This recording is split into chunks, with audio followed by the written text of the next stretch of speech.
Greetings, salutations, and other big words. My name's Ethan. My handle is Wrangler. Welcome to Frequency Studios. It is the weekly Wing It number 45 here on Rumble and YouTube.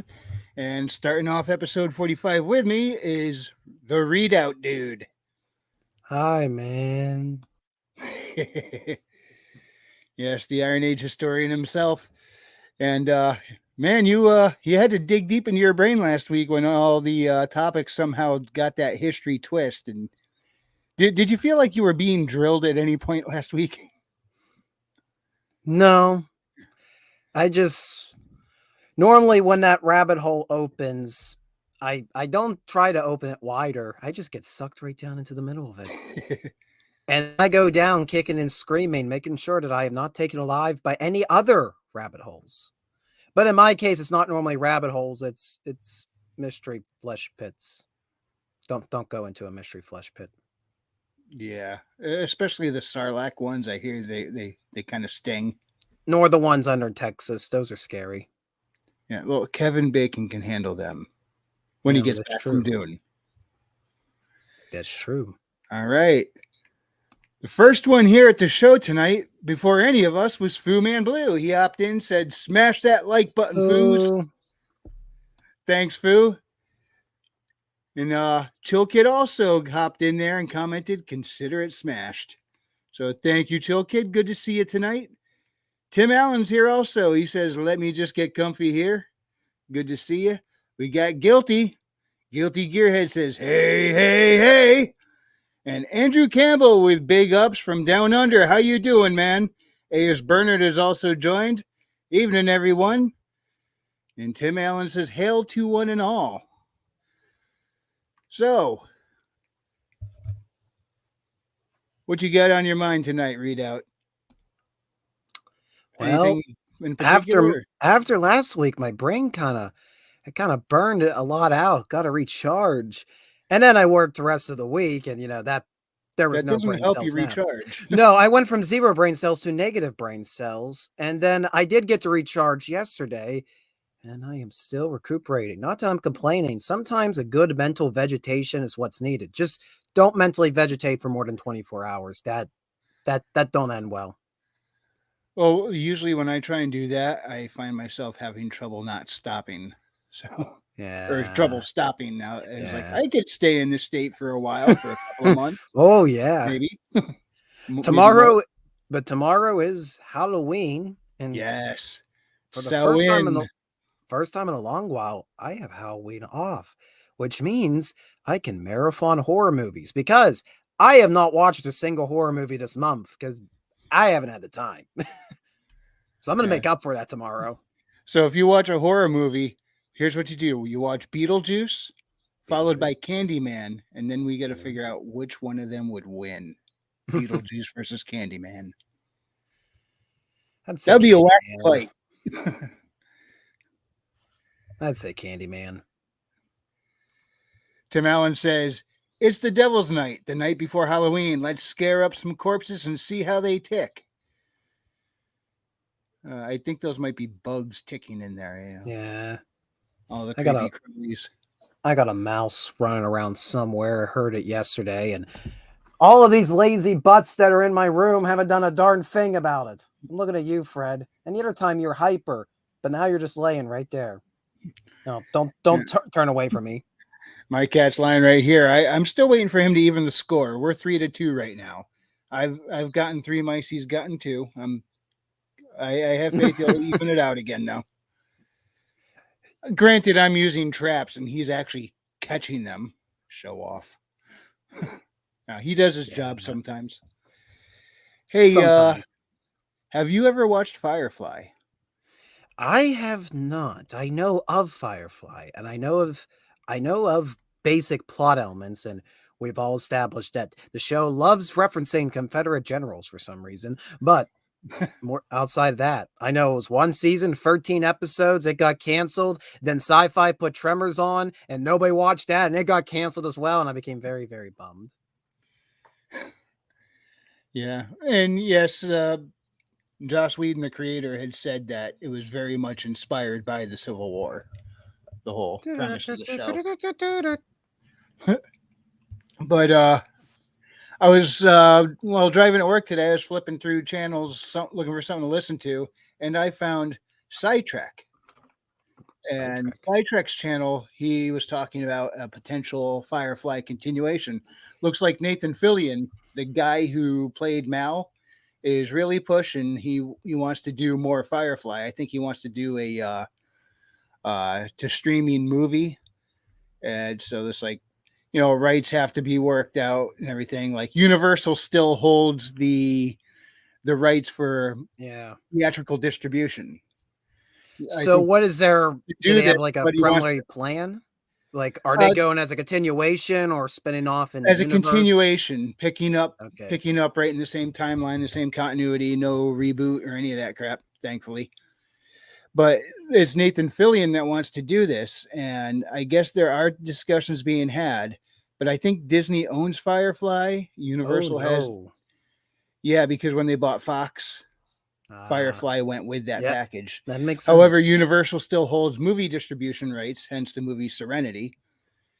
And if he does this, I think they want to do a movie, but not release it in the theaters, put it to streaming. So because when the movie rights were worked out, streaming wasn't as big a thing at that time.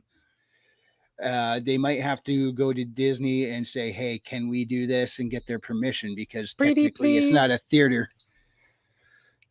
But I was looking for an article about this. I'm just telling you what I heard on Sidetrack's channel, and I think his channel's worth a watch if you like a lot of the. He covers a lot of things like Star Trek and obviously Firefly, and Doctor Who. I think he covers, and every once in a while Fly up he comes up with something related to a franchise that interests me. But the fly up.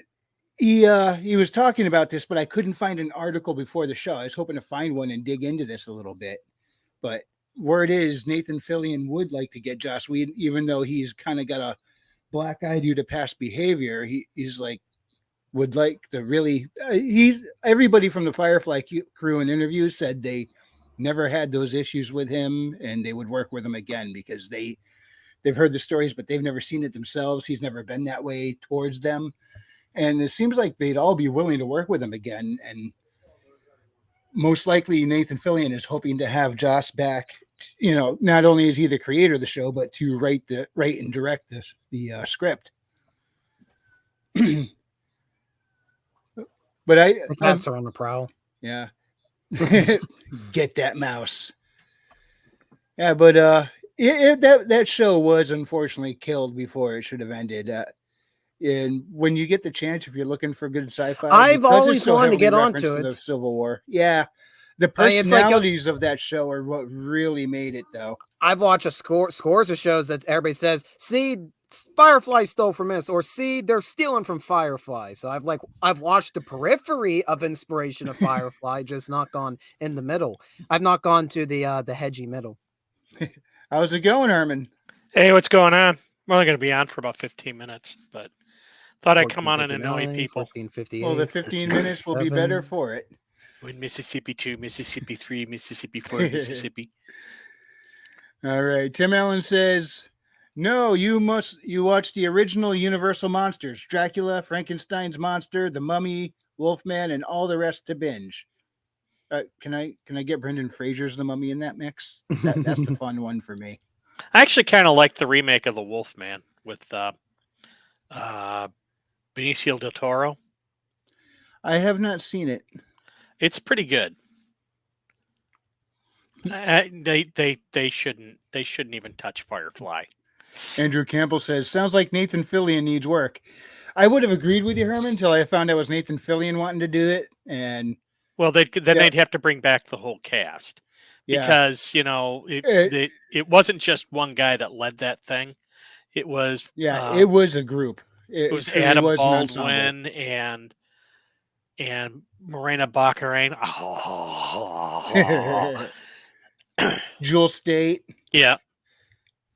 And Gina Torres. Alan Tudyk would probably be involved somehow because Nathan Fillion and Alan Tudyk are, I guess, really good friends. And still but he died in Serenity. Yes, he did, but they wouldn't leave him. I don't think they would X out their own canon and bring them back and ignore that. I think they would probably like have flashbacks or so. He would be involved just because they can't do it without him. I'm not saying they're going to bring his character back other than maybe like hallucinations, flashbacks or something, but they can't leave him out.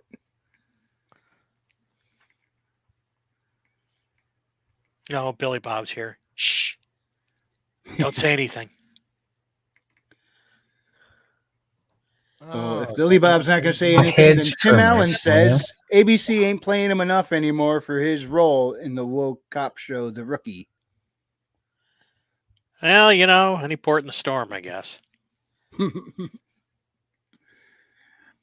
A.S. Bernard says, I think it's funny when religious people don't celebrate Halloween because they say it was originally a pagan holiday.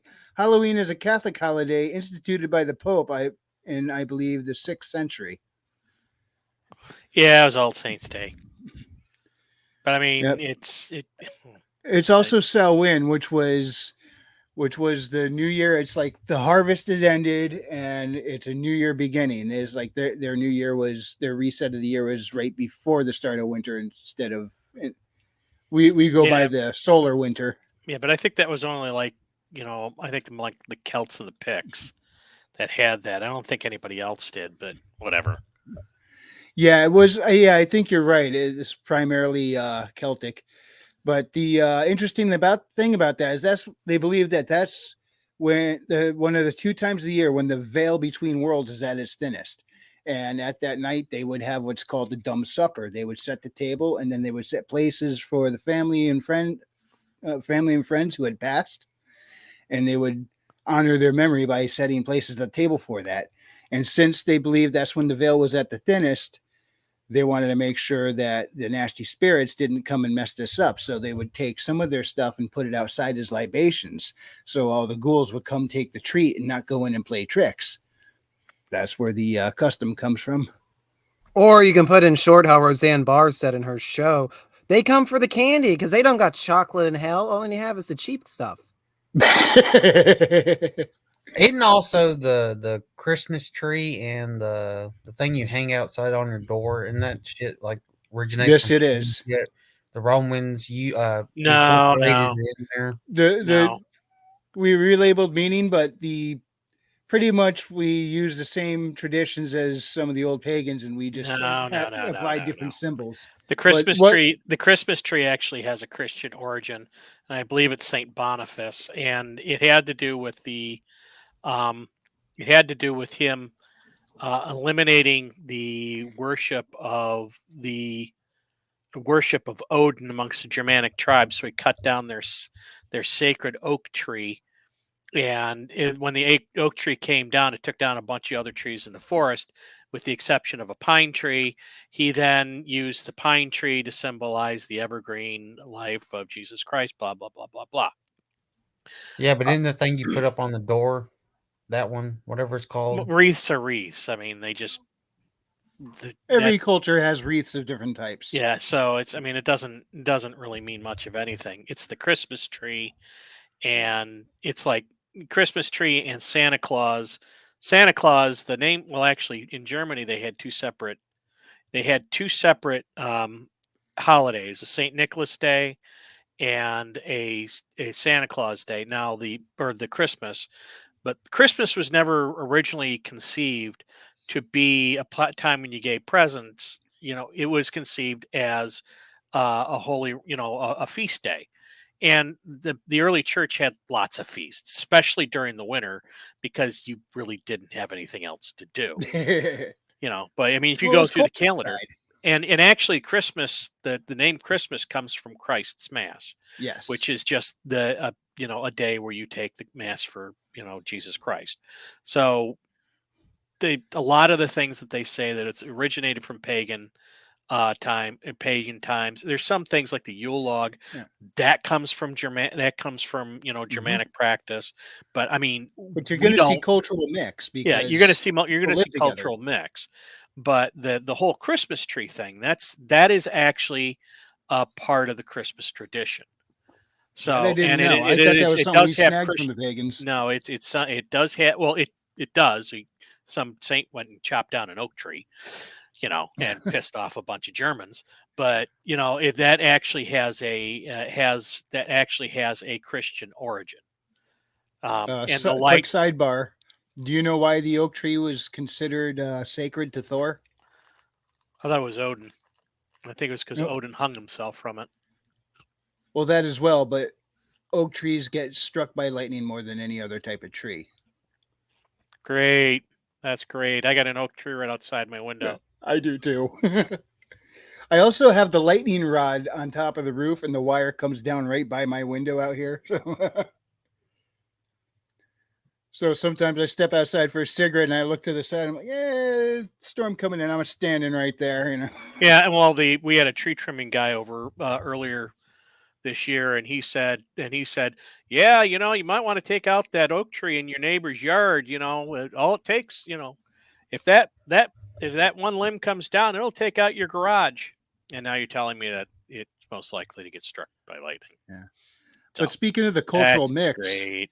Yeah. Speaking of the cultural mix, if you look at Santa Claus himself, I mean, not only is there, he's like Saint Nicholas, there's obviously drawn on saints, but his overall appearance was heavily garnished off the Green Man from Cernunnos. Yeah, it's one of those things where, well, I mean, Santa Claus actually, I think it came out of Germany, but I mean, over in like England, they didn't have a name like Claus. Klaus? No. No. Well, I think it originated that may have originated in Germany, but that really only became a thing in America, which is kind of weird because we're talking about all this. Yeah, talking about all this cultural stuff, but it only became a thing in America. Over in Britain, they had Father Christmas. And of course, all in Europe, they have all these different traditions, like Krampus. And nobody, I've never heard of it until I was older. So Yule itself. Well, you didn't hear about Krampus beating the shit out of little kids because no. Is it like Cernunnos' evil twin or something? Spain's got their own thing, and everybody's got their own stuff. What's interesting, though, is, correct me if I'm wrong, but I think the South American Day of the Dead pretty much happens the same time as Halloween. That's kind of funny. Two separate cultures having similar themes at the exact same November time. 1st and November 2nd. Okay. I'm good with that. It's kind of funny. The world picks up on some kind of vibe because no matter where you go, people are still doing the same crap. Well, don't forget South America is largely the cultures are a mixture of, Europe, mainly Portuguese and Spanish and Native American. A whole bunch of Iberian. Wherever it came from, I don't know. Maybe it was a mix of both. I don't know. Yeah. Hey, Gearhead. Yep. Animation Overload's here as well. He says, "Hail all, can't make it. Hope everyone has a good night." Thanks, Animation Overload. It was good to see you. When Christian's supposed to drop on here? He said he'll be in shortly. So, and I'll be on Kahuna minutes. That's about an hour. I'll be on full time next week. Oh, sweet. And what is it? Is it next? What's next week? Hang on. I have next week, Tuesday, I have a interview, I think, with Blasters and Blades. I still gotta watch the Blaine Pardo one you did. Watch a little bit of it. Yeah, I felt really bad because I was looking at all those other Blaine Pardo ones, and like Richard's was like an hour, and mine was like 31 minutes. But then, and I took was it Andrew Howard Jones or Howard Andrew Jones? That was his name. The guy who did.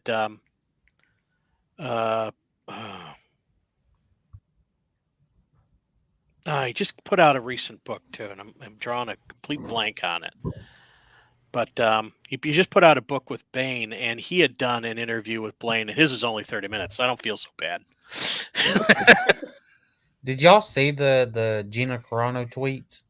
Yeah, I heard about people it. Are losing their mind. Yeah, Dude, I forget to go on Twitter all the time, and maybe I should be grateful for that. I think you need to go look them. It's long, but I avoid Twitter like the plague. plague. New asshole with it. I use it like a bulletin board system. That's Exactly. about it. Well, If the I'm thing going to is, talk to people, I usually just don't. the thing is, when you get into promoting your stuff, you got to use the social media stuff. So, but the I do. Like a temptation is, bulletin board yeah, system. yeah, temptation is do not get involved in the drama. Yeah. It's easy to do, even for folks that don't like drama. It's like, oh, I just got add in my 2 cents for consideration, and it turns into a whole thing. You just get sucked into that. Speaking of getting sucked in, why is it not? There we go. Hey. Kahuna! We got sound? Nope, no sound yet. You got Just to a unplug and horrifying replug, face. and then you can come back with a sound. Ah. Hey, as Bernard said, and if you don't like Catholics, you done could it on still Gilded remember last night, Reformation like that Day as by well. celebrating Halloween. What's Reformation Excellent. Day? That's when Luther split from the Catholic Church. Ah, it's kind of funny. I sometimes go to a Lutheran church right now, but I was raised to be a back row Baptist. So Yeah, no, I am Lutheran, but I mean, I only keep track of so many things. yeah, I mean, you got most of got the a gal- Protestant denominations are pretty much close enough to being the same. Yeah, I look at it this way: when you got a gallon full of milk and a shot glass for a brain, something's going to spill. Quit talking about me that way. That ain't very nice. How you guys doing?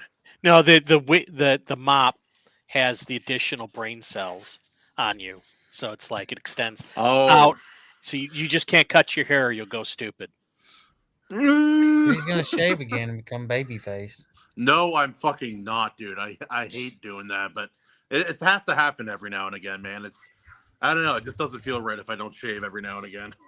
All right, guys, I got a bolt in like 2 months or 2 years. I mean, Well, I Aaron, will- it was good to have you on Yeah. again. Thanks for coming in. Yeah, I'll be on I- next week. What? Awesome. No, Herman, I get it. It's too much manliness in one stream. Yes, we I gotta know. even things out a little I got to bit. take my beefcake out of here before But before you go, can we get a nice hearty buy my book out of you? buy my book. All right. Actually, buy my books. Buy them all. Multiple. Later. Buy all 2 of them so far, but more to come. No, do the Cartman private thing. chat Do the Cartman thing. frequency. Do the Cartman thing with buy my books. Otter's not here. Yeah, I'll Otter's not- try it.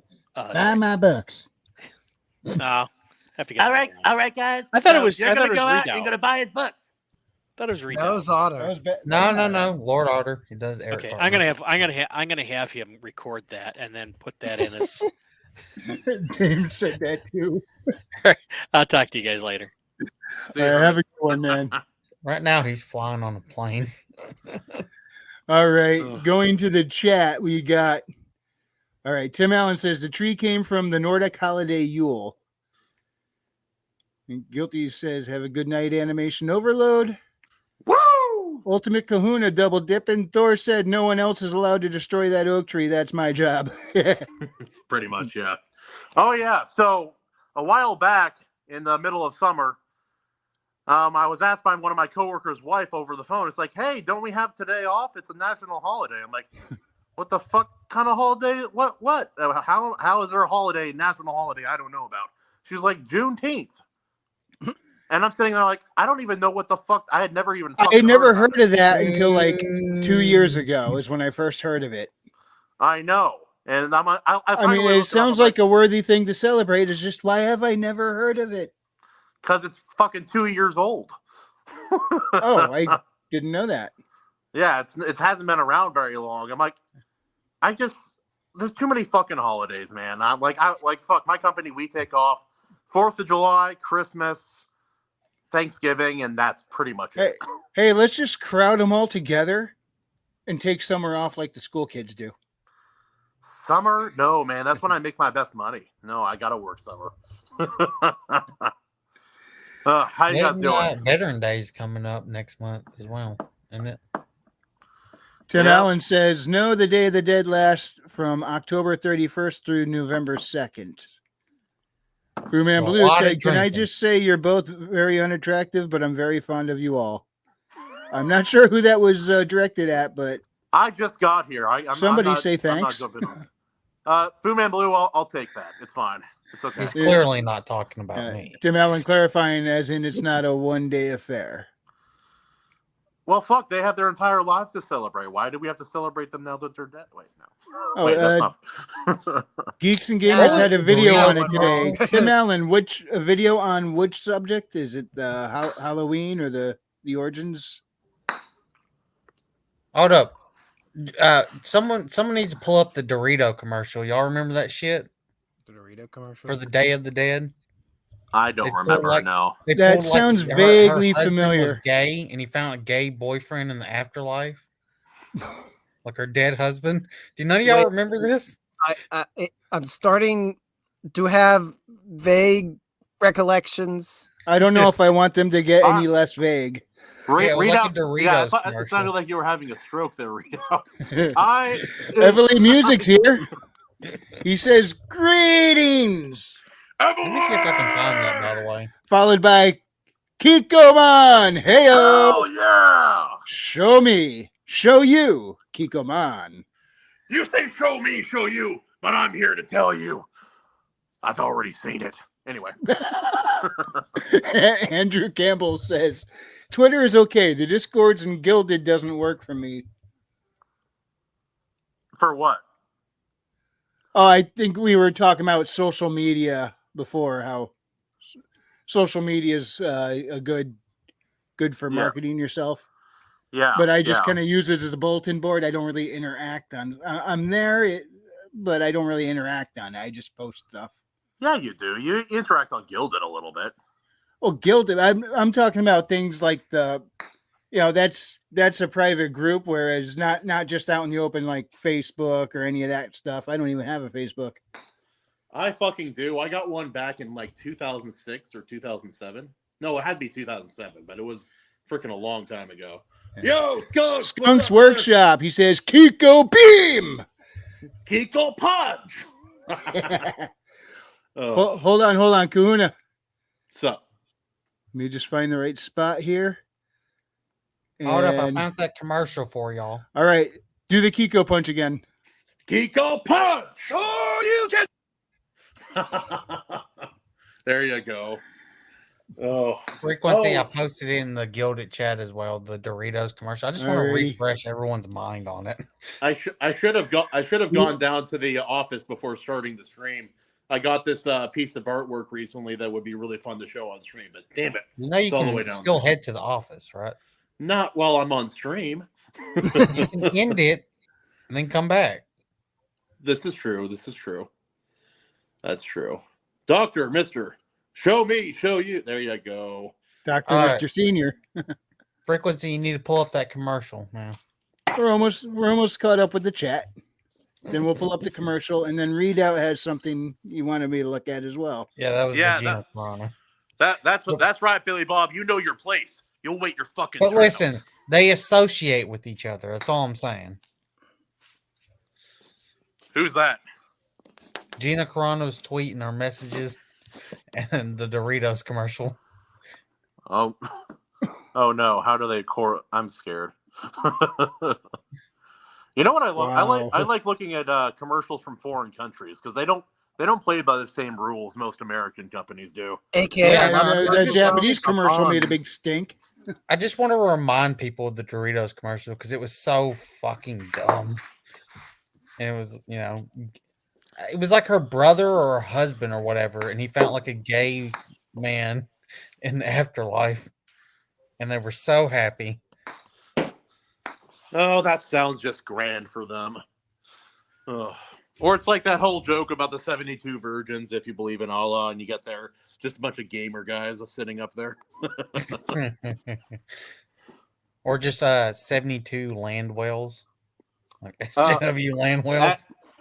Actually, Evele, the President's Day, there used to be two different holidays. There was we would celebrate Lincoln's birthday and then Washington's birthday. And Yeah. then they ended up just picking one and calling it President's Day. And I can't remember which one it was. Hopefully I think not we'll- Lincoln. Fake Washingtons. I fucking hope so, man. Well, yeah. it wasn't Lincoln's because I have the same birthday as Lincoln, and I don't have holidays on my birthday. Unfortunately, 2 days after my birthday is Valentine's Day. Yesterday we Oh. did a birthday stream for Sonnet, and 2 days after her birthday is Halloween. I'm like, do you want to switch? I don't know. I have like the gayest holiday on my birthday. Valentine's Day is lame. She won't It's switch. well, like I don't know. Is Valentine's Day lame? It's if you're in a relationship, you do all the typical stuff where you do something unique and fun. And if you're not, and if you're single, you don't give a fucking shit. There's nothing going on there for you. It's not for you. That's why it's lame. Well, yeah. Hold up. Fuck, I guess. Hold up. Frequency. Mine is worse than yours. Mine is Earth Day. The most hippie fucking dumb shit is on my birthday. I actually, that would be cooler than Valentine's Day. All right. No. I actually don't mind the hippie shit. I'm an amalgamation of a hippie, a redneck, Oh, and a look nerd. at Christian. Kahuna, did you just warp to another reality? We just briefly saw the time your vortex. computer folks. room. When we talk about going down the rabbit hole, we don't mean literal. Yes, that's what it looked like. That's what my brain looked like last week. That's like somebody toss him a mushroom quick. Trippy's gonna be watching the stream like, whoa, what the fuck did I just take? What's up, Kiko? Howdy, Come howdy. on. Howdy, my friend. How you doing, man? Getting drunk again as usual. How are you guys? Not getting drunk, man. I don't feel good enough for that shit. Apparently, Guilty's caught on to the commercial there, Billy Bob. Oh, nice. Everly said the Dole banana commercials and Japanese God hand commercials are fantastic. What was the? Or There was an maybe anti-cigarette Guilty's commercial. referring to what Everly said. But I'm There about was to an pull that up in a minute. Yeah, there was an anti smoking cigarette in Japan. It's like a little toy fire truck. He gets on like the ladder, and the ladder like extends all the way up to this fucking skyscraper to put out like a cigarette. Oh, I saw a Korean one recently. It was for a type of like facial wipe. You don't know that right away, but like this girl comes home and she looks like very Korean looking woman, very nice looking. She looks over and there's African American or black guy in her house. Not a big deal. That might have been a China commercial because Oh, China was it China? Also, yeah, because China also had the commercial with the washer cleaner on the clothes. And she Oh puts the yeah, I black saw that. dude- She puts the black dude in the washer, and he comes out as a fucking. I think it might be different, but it's the same idea. Comes out like he gets all clean. Comes out, it's like very handsome looking Korean guy. It's like brings up the fucking product. I'm like, holy shit! Racist. Yeah, Billy, I know about the commercial you mentioned. Yeah, I think it's Chinese. Yeah, yeah. That's the one that was like really big, where like she shoves him in the fucking washer machine. I've seen that one too. It's the same idea, but yeah. It is so racist. Oh, it's so fucking funny though. Oh, Stormcrow. Hope you're feeling a little bit better. I think was he feeling a little under the weather tonight or something? yeah, he wasn't feeling very good. Yeah, a lot of people like I didn't know if I'd be able to make it either. I actually might be able to stay on a bit longer. I'm not feeling myself tonight, so I might not end up going to that party. But yeah, so I might be able to hang out with you guys a bit longer. There we go. All right, so now that I'm looking at this, Billy Bob, I'm not recognizing it at all. Oh, I do. Guilty knows it. I just distinctly remember it. And the only reason I'm bringing it up because we brought up Day of the Dead and shit. All right, well, let's see. Let's take a look and see what it is.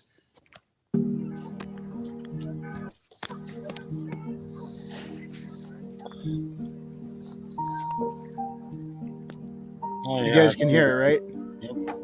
Yep. Sad piano. Hermano, cómo te extraño. It's her brother. Okay. I didn't remember if it was brother or her husband. Is this like Coco when you buy it from another ¡Tío country? Alberto! ¡Qué sorpresa! ¿Qué hubo, familia? ¿Cómo están? Alberto. ¿Quién es él? Es Mario, mi pareja. So we both died from AIDS.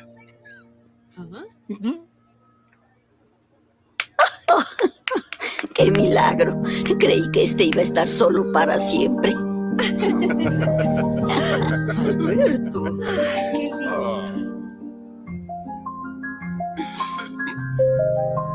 think women, the grandpa, should be so jealous of it. This is an actual commercial? Yes, now Doritos. Does it have anything to do with Doritos? No. Did it show Doritos? Did Doritos bring them together? What's Very faintly in the background, I just want to say the disgruntled teenager was eating Doritos, walked for the cemetery. And by the way, why would you have She your brought a brand of bowl of potato chip Doritos. I being guess it brought was his into a favorite- cemetery? Hold up. Was they using like a Dorito dildo or something? You know? No, I'm not talking about the bowl of the chips. No, the girl, she had You a said the bag of ball and the Doritos. chips? She had a bag. Yeah, of I didn't Doritos even in the notice background. Doritos once in that commercial. I believe you that they were there. I just didn't see them. Yeah, Readout's the only one who saw them.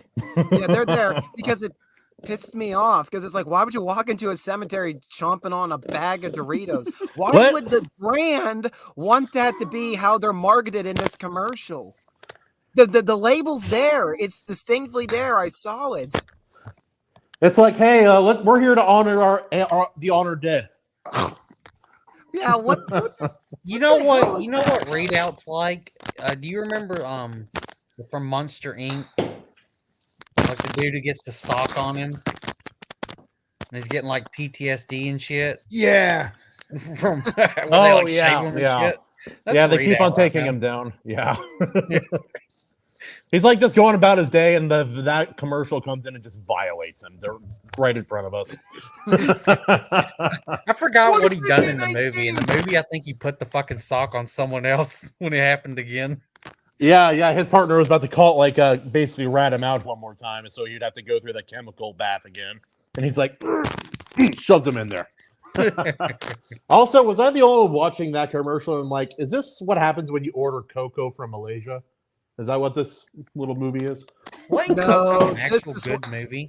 Coco was good. No, Oh, this is Coco. what Yeah, happens. Coco's good. Yeah. This is what happens when the animation style of the world is the same darn thing right now, or at least what Disney thinks it is. I know this is a different company that animated, but almost all CGI animation typically looks the same. Guilty Gearhead there's has a very good corporate- point. There's corporate like animation that's just crossed the Which is board. Pixar. It's Pixar. All right, Guilty. Like they would use Doritos instead of actual homemade tortilla chips. No, these are those ghetto Listen, hold up, people from Guilty. it. You're They can't, racist and yeah. bigoted, even though you probably are. That is your race. They're gonna say you're racist, bigoted. You're a self-hater. Doritos are the best. Okay, bigot. He's gonna come on stream one day and be like, El Nino. He can't even speak English. He's like, I learned typing in English in class, but that's it. Calm down, Rubio. Oh yeah, poor Kikomon. You were on voice chat the other day when Billy Bob and I were butchering all the foreign swear words. That was a good time. Oh, I love that stuff, man. Yeah, it was like Petro, or whatever the fuck it was. I'm Something. not going to repeat it on the air here. No. YouTube don't know it. No. Like in YouTube, Ukraine, we're gonna be banned for some reason. They have to first And realize shut we down. exist to ban us. No, that's So true. go ahead, go around Ukraine and ask anybody see the Weekly Winger. They're like, what? There's gonna be like a What? small community of like 60 people, and they're going to be like, we get together every Monday and do what? And I would be honored if that's the They case. say white boy. Yeah, that would I would be shocked. They'd be like, why are they watching me? I don't know. But Hold up, thank you get like 2 million views, and it's just all kind of pissed off Pakistanians and shit. Tim Allen has another good point. That did not fly in their culture. Yeah, I was kind of wondering about that too. And she's like, I'm so happy. Instead, she'd be like, you aren't really Tim family. Allen, it is in like I'm gonna be honest, most races and culture were older ones are not tolerant as fuck. You know, Yeah. when it came to the gays and shit. Yep. It's like, oh, my buddy, he moved over here from Japan when he was like 14 or 15 years old, and he's talking. He's like, yep, you'll never find someone more racist than an old Japanese man or Japanese woman. Straight up. And then I introduced him to a Chinese. It's like how do they feel? How do the Japanese feel about the Chinese? Well, there's a very popular restaurant chain over there named after the person who conquered China twice, and for no other reason than that. I think they might serve lamb also. Maybe that's another reason, but you know. Let me bring up that Chinese laundry detergent commercial and get frequency to play it. Oh, Do we be great. do we dare? Do we dare? I'd love to see it. Oh, we'd be fine. We'd be fine. But, yeah, I'm gonna be honest with you. We've gotten away with so much shit. Yeah, I'm sure that's true. Yeah, maybe That's the trap, because they're sitting there saying, "Yeah, just let them rack up problem after problem," and not saying just let them rack it up, and we'll just kick them for it all at once. Well, no, regular. You see, we have minorities here on the stream. You have an islander, very small portion of the population. So I think we're protected. We're kind of like an endangered eagle that's not really in danger of anything, like a bald eagle or something. Yeah, so we have an islander, we have an Hispanic, we have a Mugwai. We have the embodiment of the Kikkoman soy sauce brand. Okay, Yes, I'm gonna soy send you the personified. commercial. There you go. So yeah, Kikkoman. I was always thinking you should come up with your own soy sauce brand. Kisho Men. Yeah, really distinctive. Really rolls off the No, tongue. it'd be Mano Kiko. You know, Mano Keek. Something like that. No one would buy Mano Keek. Nobody, unless it's like some sort of wireless freaking speaker or something. You don't know. No, because it starts with man. Oh, so you're hoping to get people from the manosphere to like buy into it. It's like, Yeah. it's like, you want jerky or do you want man jerky? You want to phrase that again? So I hey, hope nobody ever phrases that again. so guys, what are the over/under odds that I'm gonna send my phone fucking tumbling like a washing machine here again? I think you need to go to your Pretty room, high. your office room. All right, after the commercial, I'll head over. After the commercial. Like it's a commercial break. Yeah, we'll do the commercial. I'll catch back up with the chat and read out. You've been waiting for a long time for me to check something out, so we'll get to that. No, that's fine. Play the advert first. I know where this is going. This is the more humanity. important. the huge manatee. I just remember this in like the period Pornhub like series commercials. Do y'all remember those?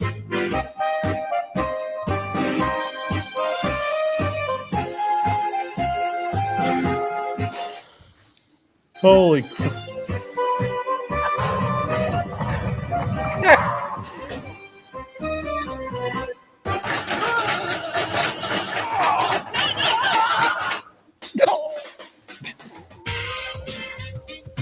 Wow. Oh.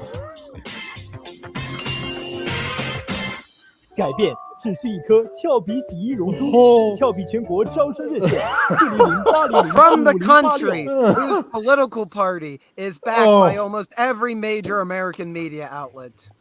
Remember, Disney simps for these companies while telling you that you're racist. Oh, so that's why they're trying to build relations with Africans. Also, hey, guys, let's discuss this. Did the black actor know that this was the commercial? Probably. Yes. Can you imagine if he didn't? He's like, guys, come here. I'm going to be in this commercial. It's Asian, but it's going to be cool. Watching down. What the fuck? You know what? You know the brand Real Lemon Juice? Actually, like a Haitian immigrant or whatever that came over there. That's like the only little bit of money he could make. It's like, all right. I made $14. I am so happy to be. Anyway. You guys ever see the brand of lemon juice, Real Lemon? Yeah. I saw an older commercial where there was an Asian guy who kept saying with Leo Remens, and somebody come up and say that's lemons. And he goes, "That's what I said, Remens." And at the end it says Real Lemons, and they changed the L to an R. And people are like pitching a fit. It's an older commercial. They look back at that, they pitch a fit, but I'm like, have you really watched the commercial? look at this dude. He looks like he's having the time of his life filming this. And you're just going to come in here and say he's being racist against his own kind. And again, it's ethnic, not racist. But Hold up, you show it to one of the beat that people who drum are forever. freaking out, or reply to their comments and be like, "Do you like it?" Also, like I was talking to my dad about this the other day. Back in the day, they had a like Korean or Chinese store just down the way from where his grandparents lived, and they always called it the CHINK store, and he didn't think anything of it. That was just what they called it, and it was just like there was no ill intent. It was just it was what everybody called it. So there they went. So I'm not sure how true this is, but have you guys heard about the clothing brand named Lululemon? Yeah, I've heard that the founder deliberately used Lululemon because Asians cannot pronounce L properly. Lululemon. Yeah, Do y'all remember the chick who was boycotting Tesla? She returned her Tesla because Elon Musk was a Nazi, and then she said, "Oh, I'm gonna get my electric Volkswagen." Oh, is that freaking Samantha there? Charmed chick, Samantha, who's the boss. What's her real name? I have no clue. Maybe it was her. I just remember it and everyone went, "Hey, Volkswagen was founded by Nazis." Is she a real person? Yeah. Is she one of them artificial people? That's pretty. I'm pretty sure that's who it was, and I'm just blanking on her name. She played Samantha in Who's the Boss. She was one of the Charm sisters. I'm trying to remember her name too. I think We that's all know who her it name was. too. It's just nobody's talked about her in a few years. AOC. No, that wasn't AOC who said that in the tweet. No, it wasn't. She said something more along the lines of, dang it, I can't use my thumb on that part." I'll be right back. Well, I ruined the whole flow, but I'll give it to you anyway. Where is it? There it is. Jewish space lasers. There's the button.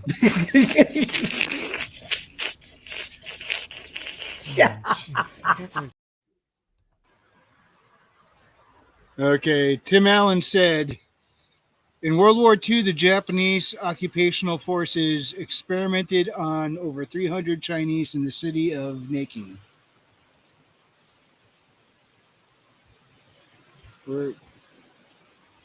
That's Nanking. Nanking. Or Nanyang. Nanjing, but yeah, Nanjing. plenty of horrible experiments there. Yes, unfortunately, most nations have some really nasty skeletons in the closet. He was without sin cast the first stone, I guess. We all have to have black eyes on that one. Testosterone infused soy sauce.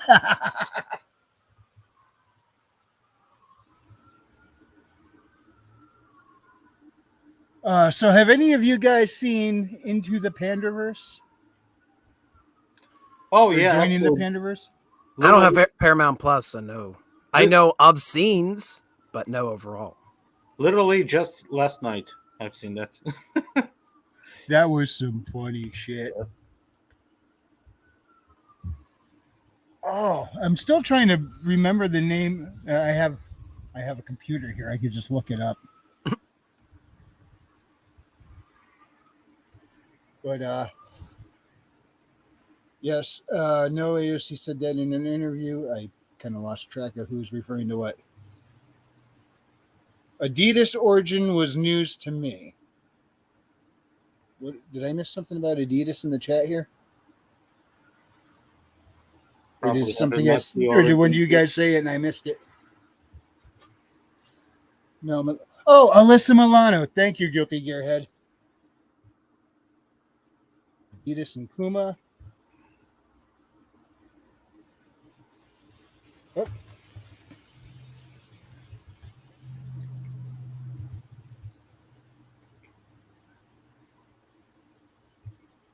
Okay, so who stepped away for a minute? Was it Billy Bob or Readout?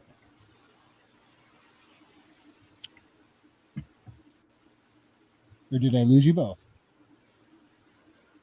No, they're both here. I think Ultimate Kahuna left. Oh yeah, Ultimate Kahuna dropped. Hoping we get him back soon.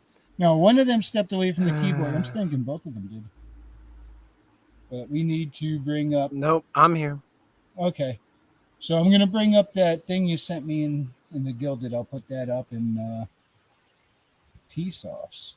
Well, everybody was talking earlier about Gina Carano's tweets, and honestly, I wasn't even thinking about it. But well, you're gonna see it.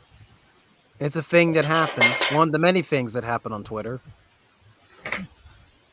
And I'm going to guess that this ties right in with the Pandaverse. Oh yeah.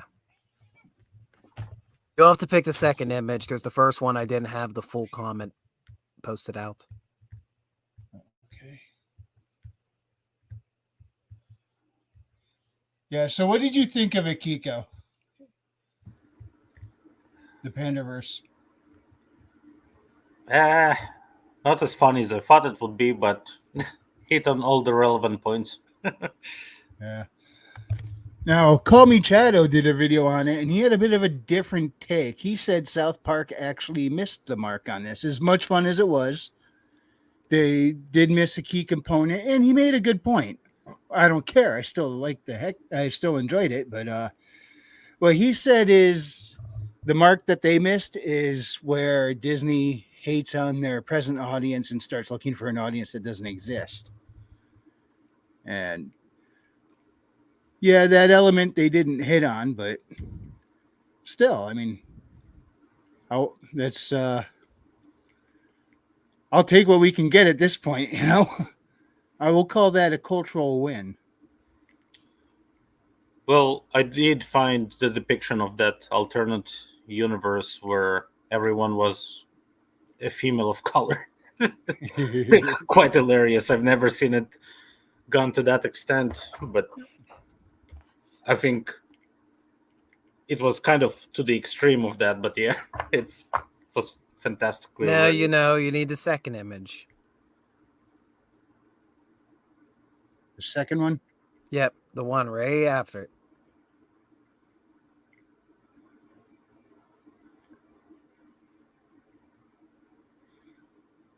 Oh, they jumped. Oh, stop it. No. Work, cursor. Work.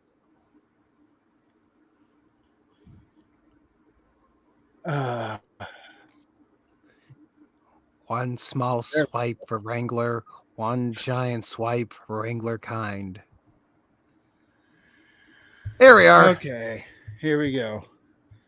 A tweet from the tweet, right? This is the tweet. All right, from Gina Carano.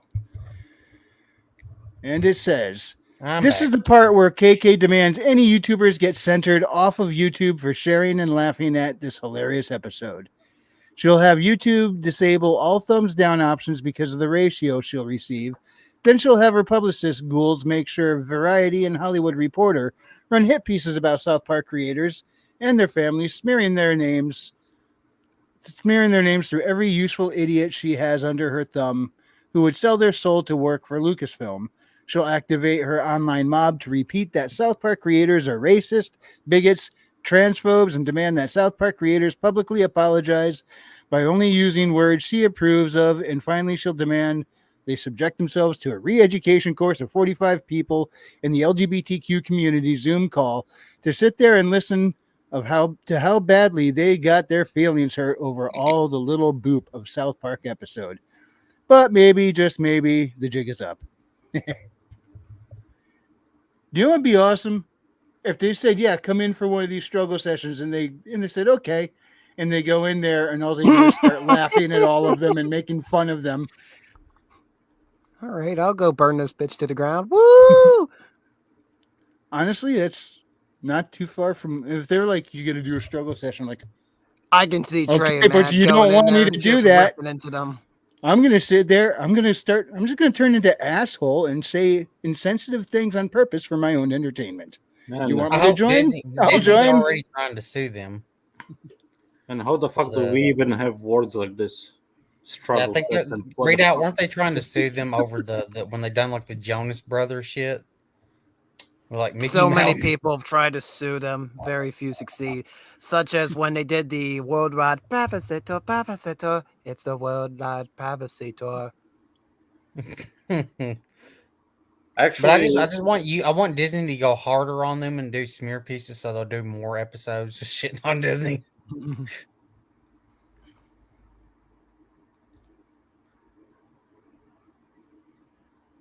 I do feel that South Park has gotten a little bit softer than in the past. They have. It has. They weren't as hard knuckled as a lot of people thought they would be.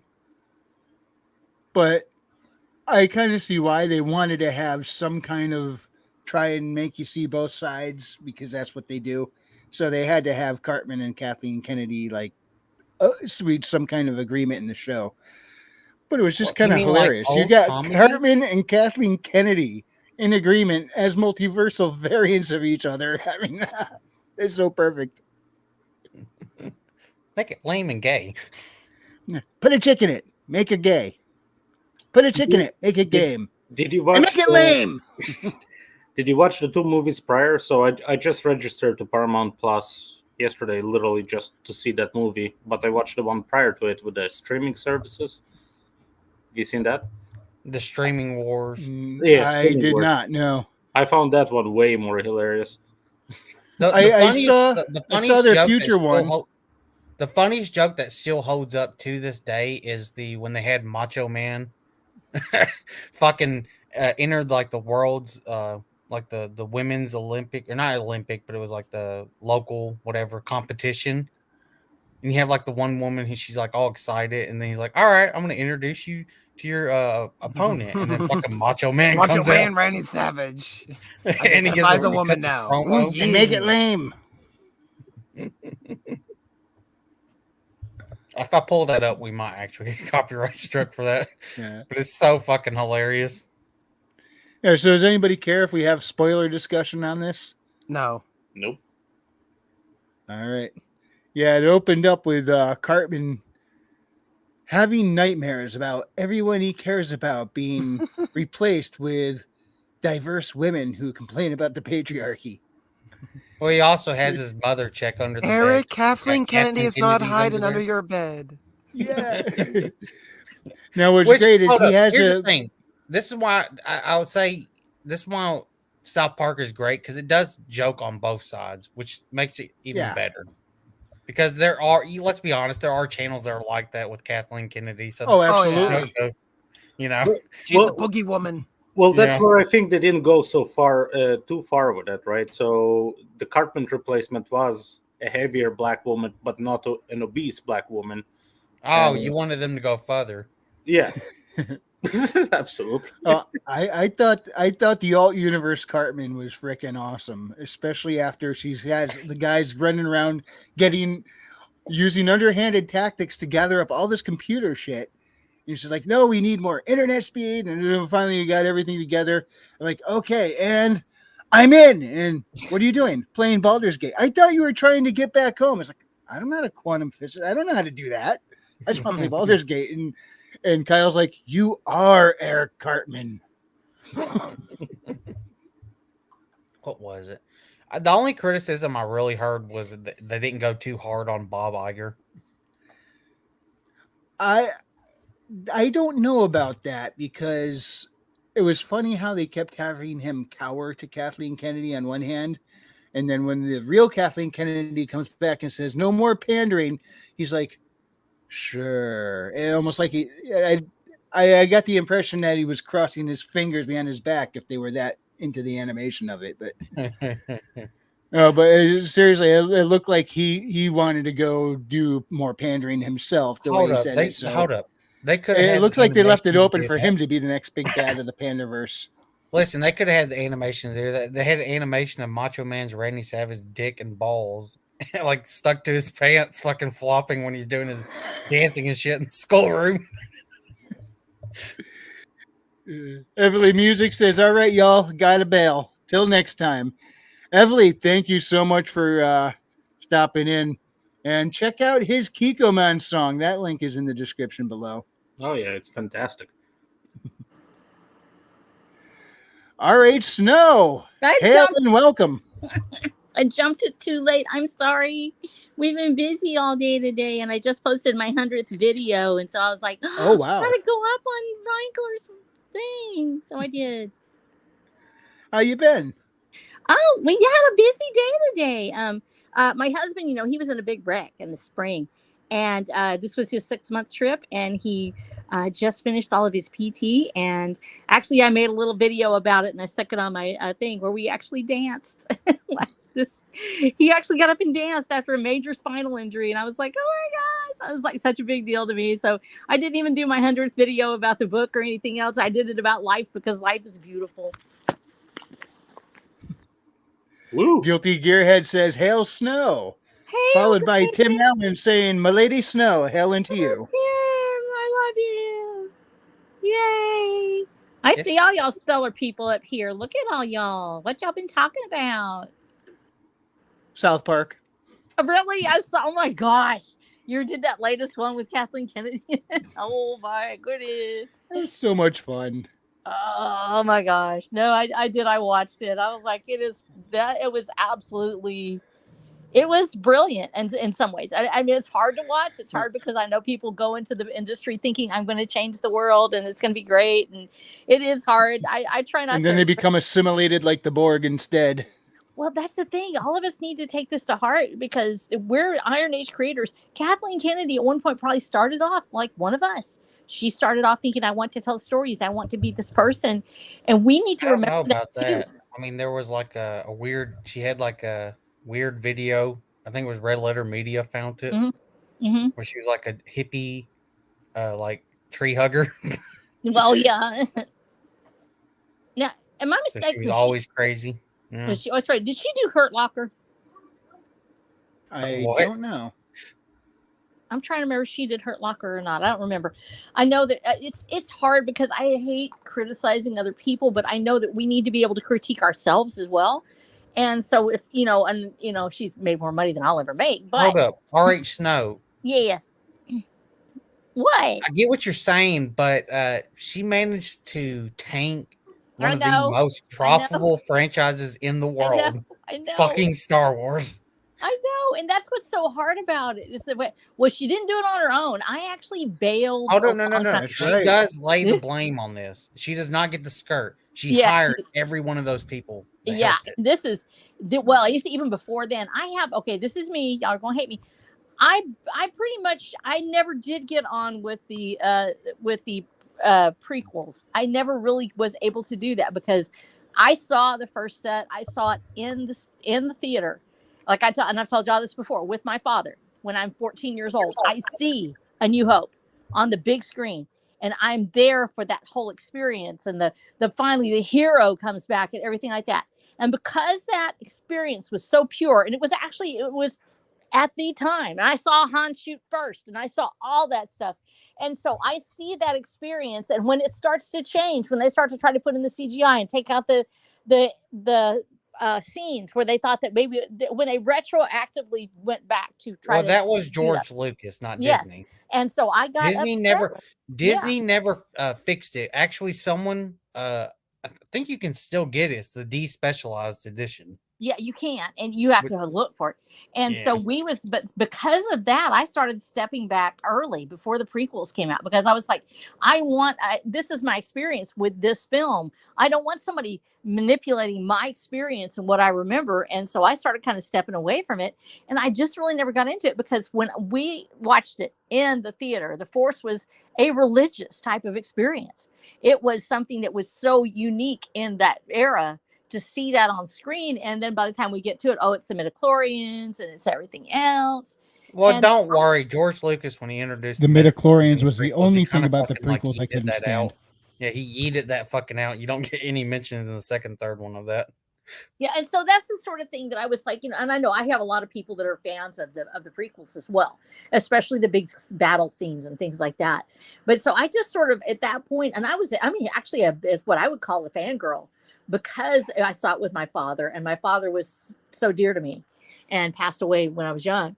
And so I had, like Star Wars memorabilia. I have a teapot. I have a little teapot that's shaped like R2D2 and a mug that's shaped like Darth Vader's head. No, excuse me, it's a stormtrooper. I have a stormtrooper. And so, and I have I had all of the memorabilia and things that I could find. And I was consider myself a fangirl. So by the time we get to this point in my life where I'm looking at it, it really hurts to see it. So yeah, I do hold people accountable. This was a vibrant franchise, and going back and destroying people's memories of a franchise of trying to change their experience retroactively. So RH Snow, do you remember? I don't know if it ever came out. I remember the trailer for it. They were doing like a reimagining of the original. This is why they're going to eventually remake the original trilogy. They already done like a prototype with like a reimagined like anime fucking original trilogy. I really liked Andy Tartakovsky's vision of it, and I'm already kind of partial to that. So I'm not against an animated version if it's done well with good writers. Oh no! Not an animated version of the original. A reworked, redone, completely changed. But if you're going to do that, then just make it a Star Wars anime and be done, and make it your own story. I mean, or make it their own story. I would prefer that they don't try to reimagine. You don't need to reimagine it. You can either retell it as an anime, but you don't need to reimagine it, because when we hear those words now, it's fraught with danger, and that's unfortunate. I think that I don't think it Yeah, ever there's came gotten a out. bad social stigma because of Hollywood lately. I think so. I think it's really sad, because I've gotten to the point where, because when I first saw Tartakovsky's work, I actually was really excited about it, and I love Tartakovsky anyway. And so I was really excited. Right now, if I heard even if it was Gendy, I would probably be like, do I want to do this? Do I want to see this and ruin my experience with this franchise, with my memories of that fear, or my excitement only to be torn apart? And I think that's really it. They're sitting there going, "Hey, look at somebody you love," and then surprise, the mask comes off, and it's really something you don't recognize, and it's that I don't like that feeling of being manipulated. So I think, and I'll say this openly, I think I've missed some good things because I've started to back away from franchises and pieces of work that might have merit, because of the whole culture in Hollywood, and that experience of going in and finding things just torn apart because they've been reworked, reimagined, whatever. And so I'm trying to make myself go back in with my eyes open to see some good things that have been. When I hear there's a good review of somebody, reviewers that I love and trust, and they say, "Hey, this really wasn't so bad," I'm trying to make myself go in and support those works and support those artists. I don't want to become one of those people that just goes, You're going to watch the new Hunger Games if Readout says Hunger Games something snakes is good. I trust, actually, yeah, I trust him. I will say this much. If Readout said, I'd look at him giggling. That's so fine. Look at you, you little thing. And but there are people that I trust. There are people that I say, hey, they liked it for obvious this reason. And if they say that that's actually a really good movie, I might ought to go see it. Maybe I need to go check it out and see what they have, because there are writers and people out there that really do want to do the right thing. But when you're working in that environment, it can be really hard. We were talking about this with publishing, about how, and I think and the same thing, Wrangler knows this, talking about, and Carol Brown said the same thing. You put your work in there and it will come back unrecognizable. People have written great stories only to have them edited so much that they don't recognize the end product. Same thing with films and other things. There may be genuine gems out there that we don't see because we've become so jaded, and I don't want to become that person. But we also have to call out the fact that this culture right now has become a toxic culture to the fans of IPs that have already existed. And I don't want to spend $50 to $100 only to see somebody that hates me, only to have somebody preach to me about how much they dislike me, and that I should feel bad for coming to see their movie. So it's really hard for me to work up that joy, and I feel bad about it. At the same time, I'm like, yeah, we need to call this out. We have to do something about it. And I mean, how are you guys? Are y'all ever going to see another Hollywood movie again, or you're sort of like, nah, from Disney and Marvel are dead to me. Never will ever. Well, I'll go back. Well, in my view, they pretty much milked the whole thing away. I mean, I guess here's an open question for you: if you develop a great story, or a great arc or a great world or whatever, and just how many series can you make out of it? How many repeats of it can you make, and for how long should it last? Because from It'll what I last as see, long as you have good stories and people want to continue to support it. That's how long it'll last. I don't know. That's how it's always been. Yeah. Why do you think? So long as the audience wants more, it will continue to last.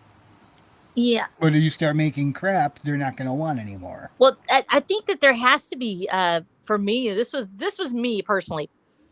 I've seen so many things jump the shark. This is the joy of getting old. You get to see franchises totally destroy themselves with 1 or 2 episodes.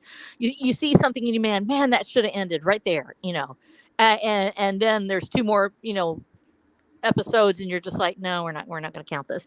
And so I was noticing this because I envisioned Watcher the Damned kind of like a series almost on TV. It was in episodes, and then and seeing it in my mind are like a graphic novel in installments. So I have a definitive end. So even if everybody was like, no, you need to write another, I would probably not. I might write something in the universe.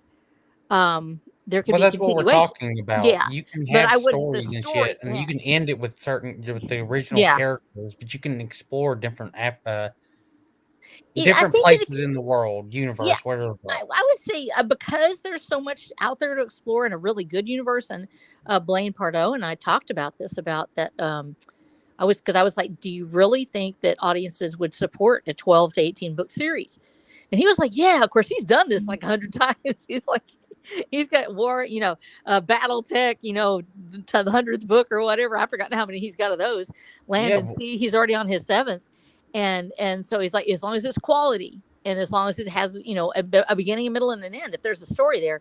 And so I think there is a need for authors and creators to know how this fits in with that original arc, how it fits in with the world.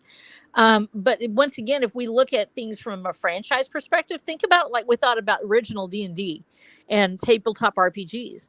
When you go to different places in those worlds, when they're constructed in such a way that people can explore, I definitely see, that a good author could, say, okay, here's something in this universe, and I want to explore what would happen in this location with these characters and these, creatures. And in fact, that's one of the You're reasons not a cat. Get out of the curtains.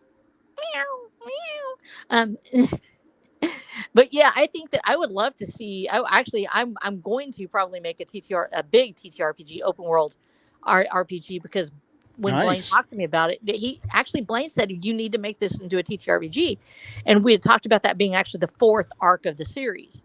Hey, So RH Snow. Yeah. You know what you should also do? What? Make jigsaw puzzles of like book arts and shit for your characters and stuff in world. Or Jigsaw the world map. puzzle? Have a jigsaw. I'm Really? trying to get people to do yes. Really? Okay, wait. Dude, If I love that actually- idea. If I did this where I had the maps and stuff and did the jigsaw puzzles, would y'all like it? That'd be a fun. Would you help me jigsaw shill puzzle it? to do. Because I would actually do that. You know we would. Okay, In a all right then. heartbeat. Dude, I might want to steal that idea. Like I've been talking to this with some of y'all. I've been like, I want to see IronAge jigsaw puzzles, like especially these comic book artists and everything. You can do all kinds of with the art and shit. Okay, I haven't then, really all right, seen you anyone do convinced it. me. I've never thought about a jigsaw puzzle, and that absolutely thrills me because I love maps. I'm not a great map artist. I do okay. I'm not a draftsman, though. And there's a certain feel and look to really great maps. And Breed Out, I know I see it in your eyes. I know What? you see the love there of maps.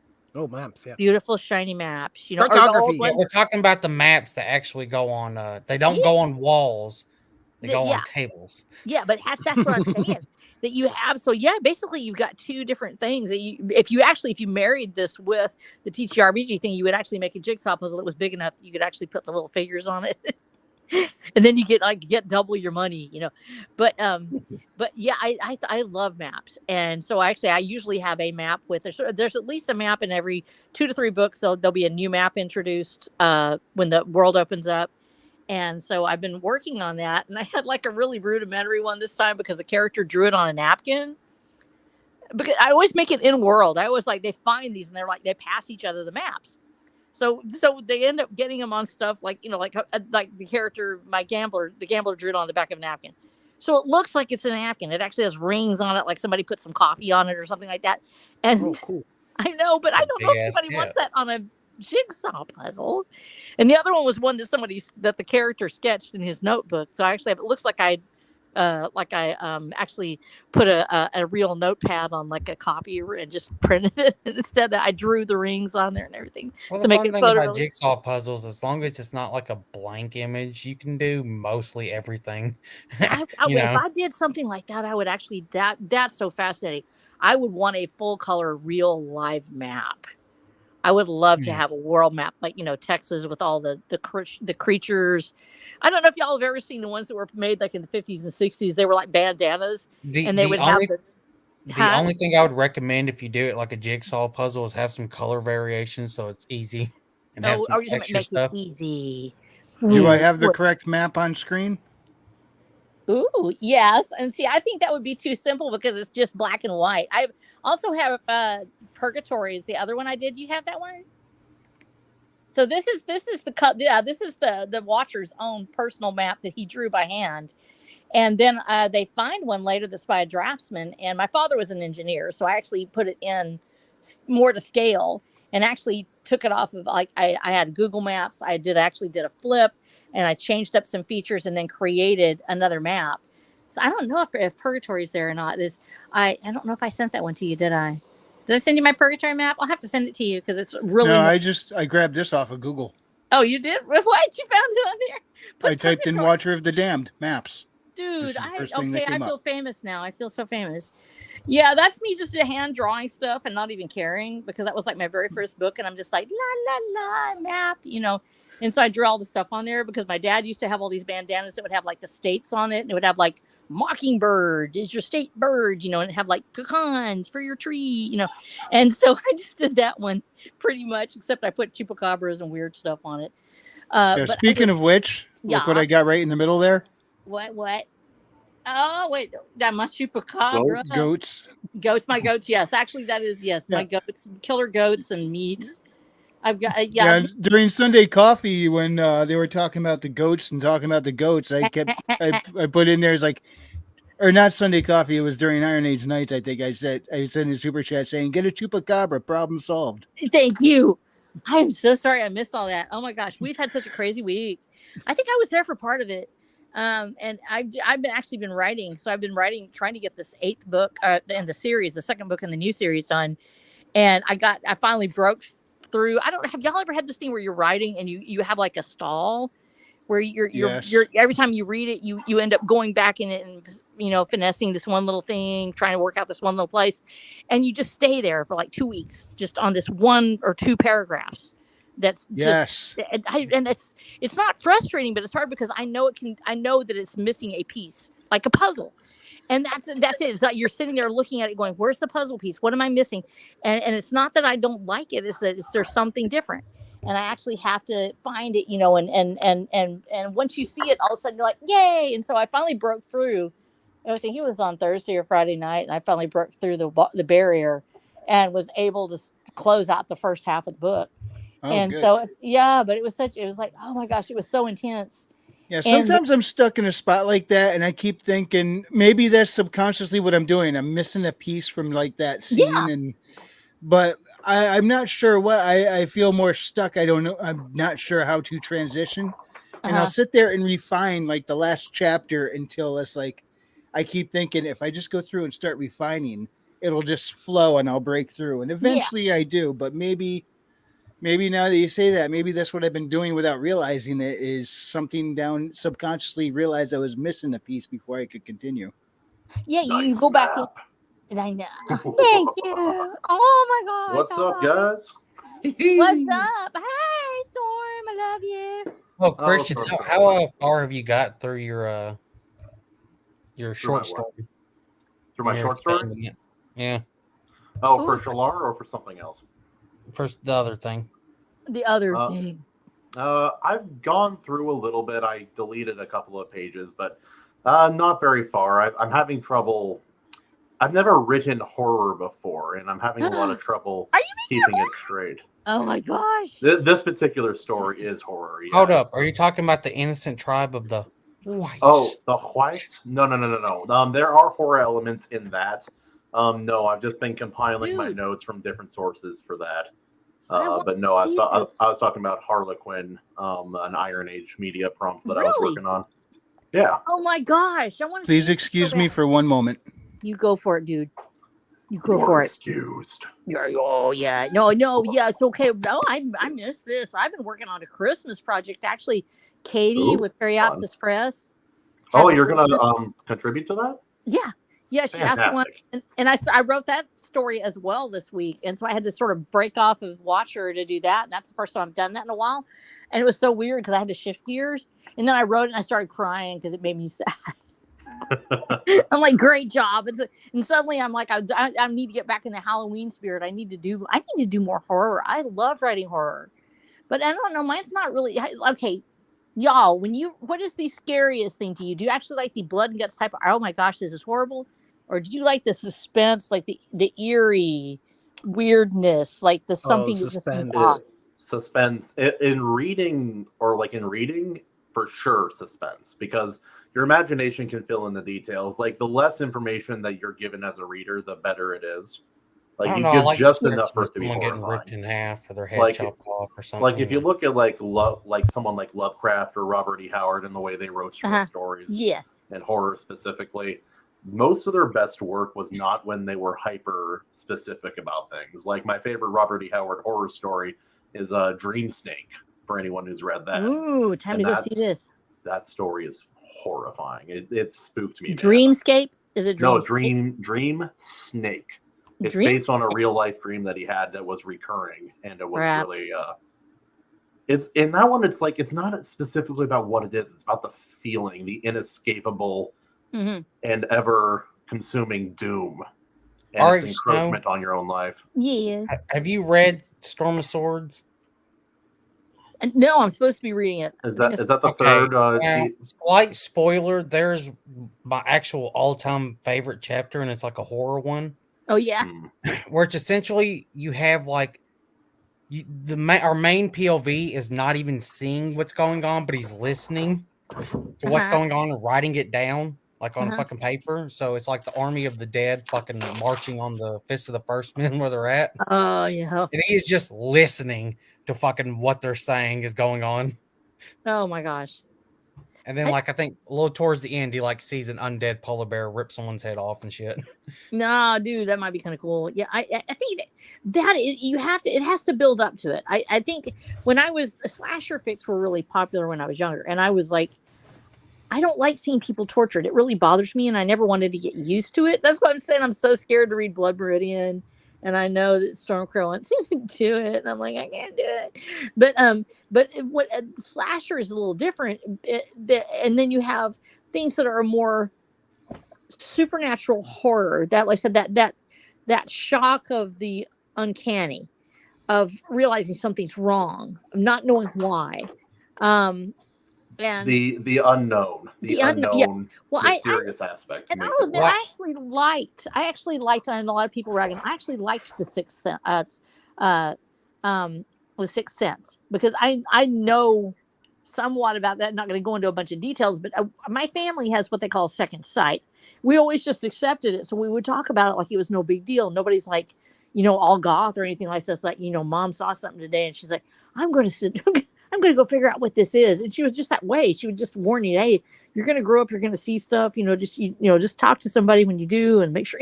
And so we just grew up, knowing, hey, Mom, Grandma saw ghosts. I don't know if other families have that sort of thing.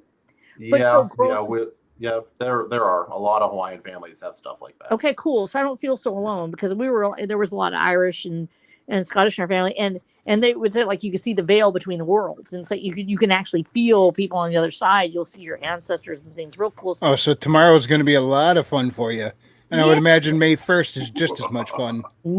Built-in. But yeah, no, I have a tendency to I always, I don't try to look for stuff. If it happens, it happens, and I'm cool.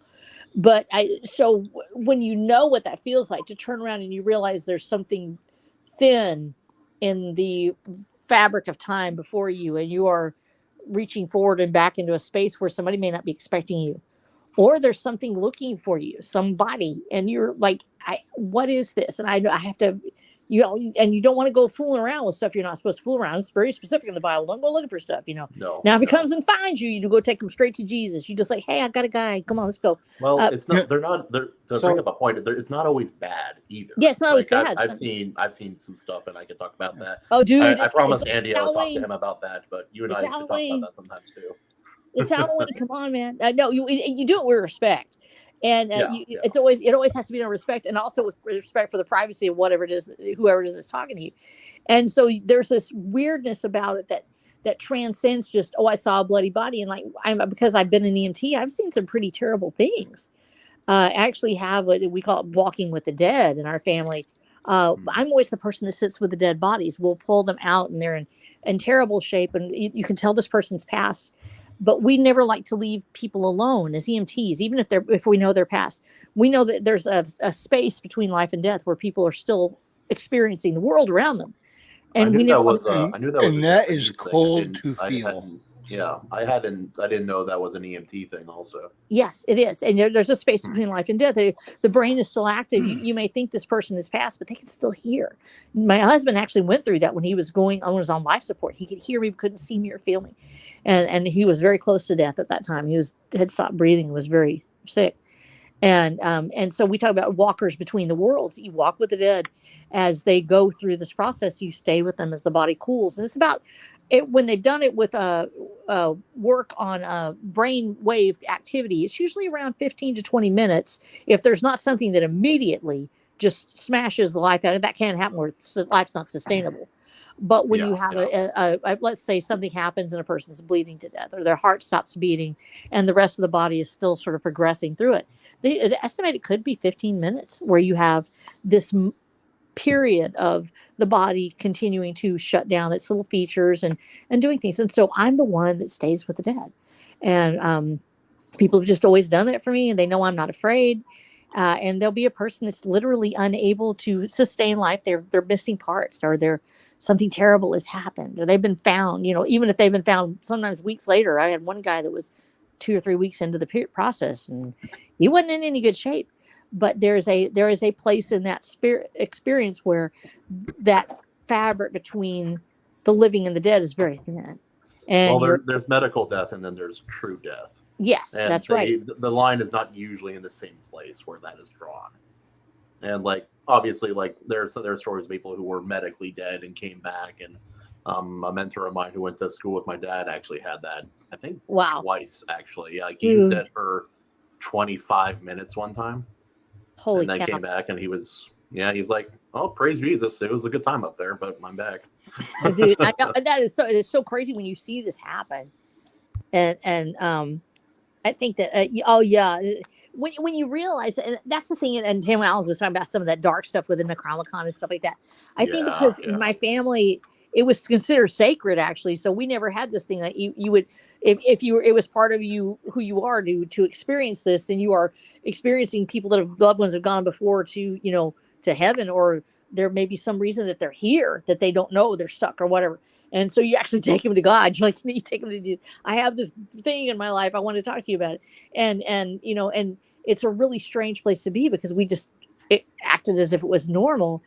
So that kind of horror of turning around and you realize that a body is leaving, that a human being is leaving this earth, is a different kind of place to be than the part where you turn around and the house is empty, and you see a pair of red sneakers go around a corner, but nobody's been home for hours. Or you go into the backyard and suddenly it looks different than it did. And you realize this is 40 years ago. The grass is short, and there's a little tree in the backyard where the big one stands now. Or you wake up and there's someone in bed with you that doesn't belong there. Well, that's usually, I have tried not to drink that much, but that's when you go, I'm so sorry. No, but when you wake up and there's someone standing, and you know that they're there, but you don't know why, and they're not physically there. And then And what's really weird is that my mother would actually confirm. She would say there was something in the house yesterday, and I'd be like, yes. And we talked afterwards. And when she first talked about it, she didn't really want to say anything to me. And then she was like, "There's something here," and I'm like, "Yeah, I know." It's like where I was an adult at the time. She's like, "There's something in this house." I'm like, "I know already. We got to get out of here." But it was crazy. It was crazy, and so it is really different. And that horror of the horror is compounded by you don't know if you need to reach out or not. And like I said, scripture is very specific. If I'm a preacher's wife, I scripture is really specific about, you don't go hunting stuff down you don't need touch. Nope. You don't go disturbing the dead. But if they Nope. come to you, you're supposed to pray for them and do all this kind of stuff. And so and that's just the way my family's always been. So there's that horror there of not knowing what to do next. Of not knowing if I've never encountered the dead. I've encountered spirits, but never the dead that I could see anyway, or that I could identify as. Well, that could be kind of tricky. Is that spirit someone who used to inhabit a human body, or is that spirit someone who's just always been a different form? There's many entities out there. There's a lot more to reality than we can experience with just our senses. Well, and once again, when we look at, let's go back, because Readout and I, we love history, and I'm huge on lore, and I know that Billy Bob's into lore too. This thing where we go out there and we seek the lore of ancestors. You go back all the way through. I mean, we can go back to the Vedas, and they're the Ayurvedic Vedas, and there's stories of people encountering what seemed like spirits or the Fae or other things, and we have different names for it but every society has these. Just like every society has stories about romance and love, there are things that are universally the hero's journey, and there are things that are not of this world, creatures that are different than us. Some are malevolent and others are kind, but we only have so much real estate in our brain, and we can only see certain colors. We can only hear certain sounds. Is it just that it's just beyond our pale? Is it just beyond our ability to process the information? Yeah, really and like even in the purely physical aspect of it, there are people who can see the exact detail, exact shades of color in a way that almost nobody else can. And then you have people who can either not see any color or not. Yeah, sorry, go ahead. The only time I've seen demons or spirits was when I was in Peru under ayahuasca. Oh my God! Yeah, I've heard stuff. I've heard about that. I haven't seen spirits and entities in quite some time, and I'm good with that. I barely get along with the living. The dead don't want to mess with me either.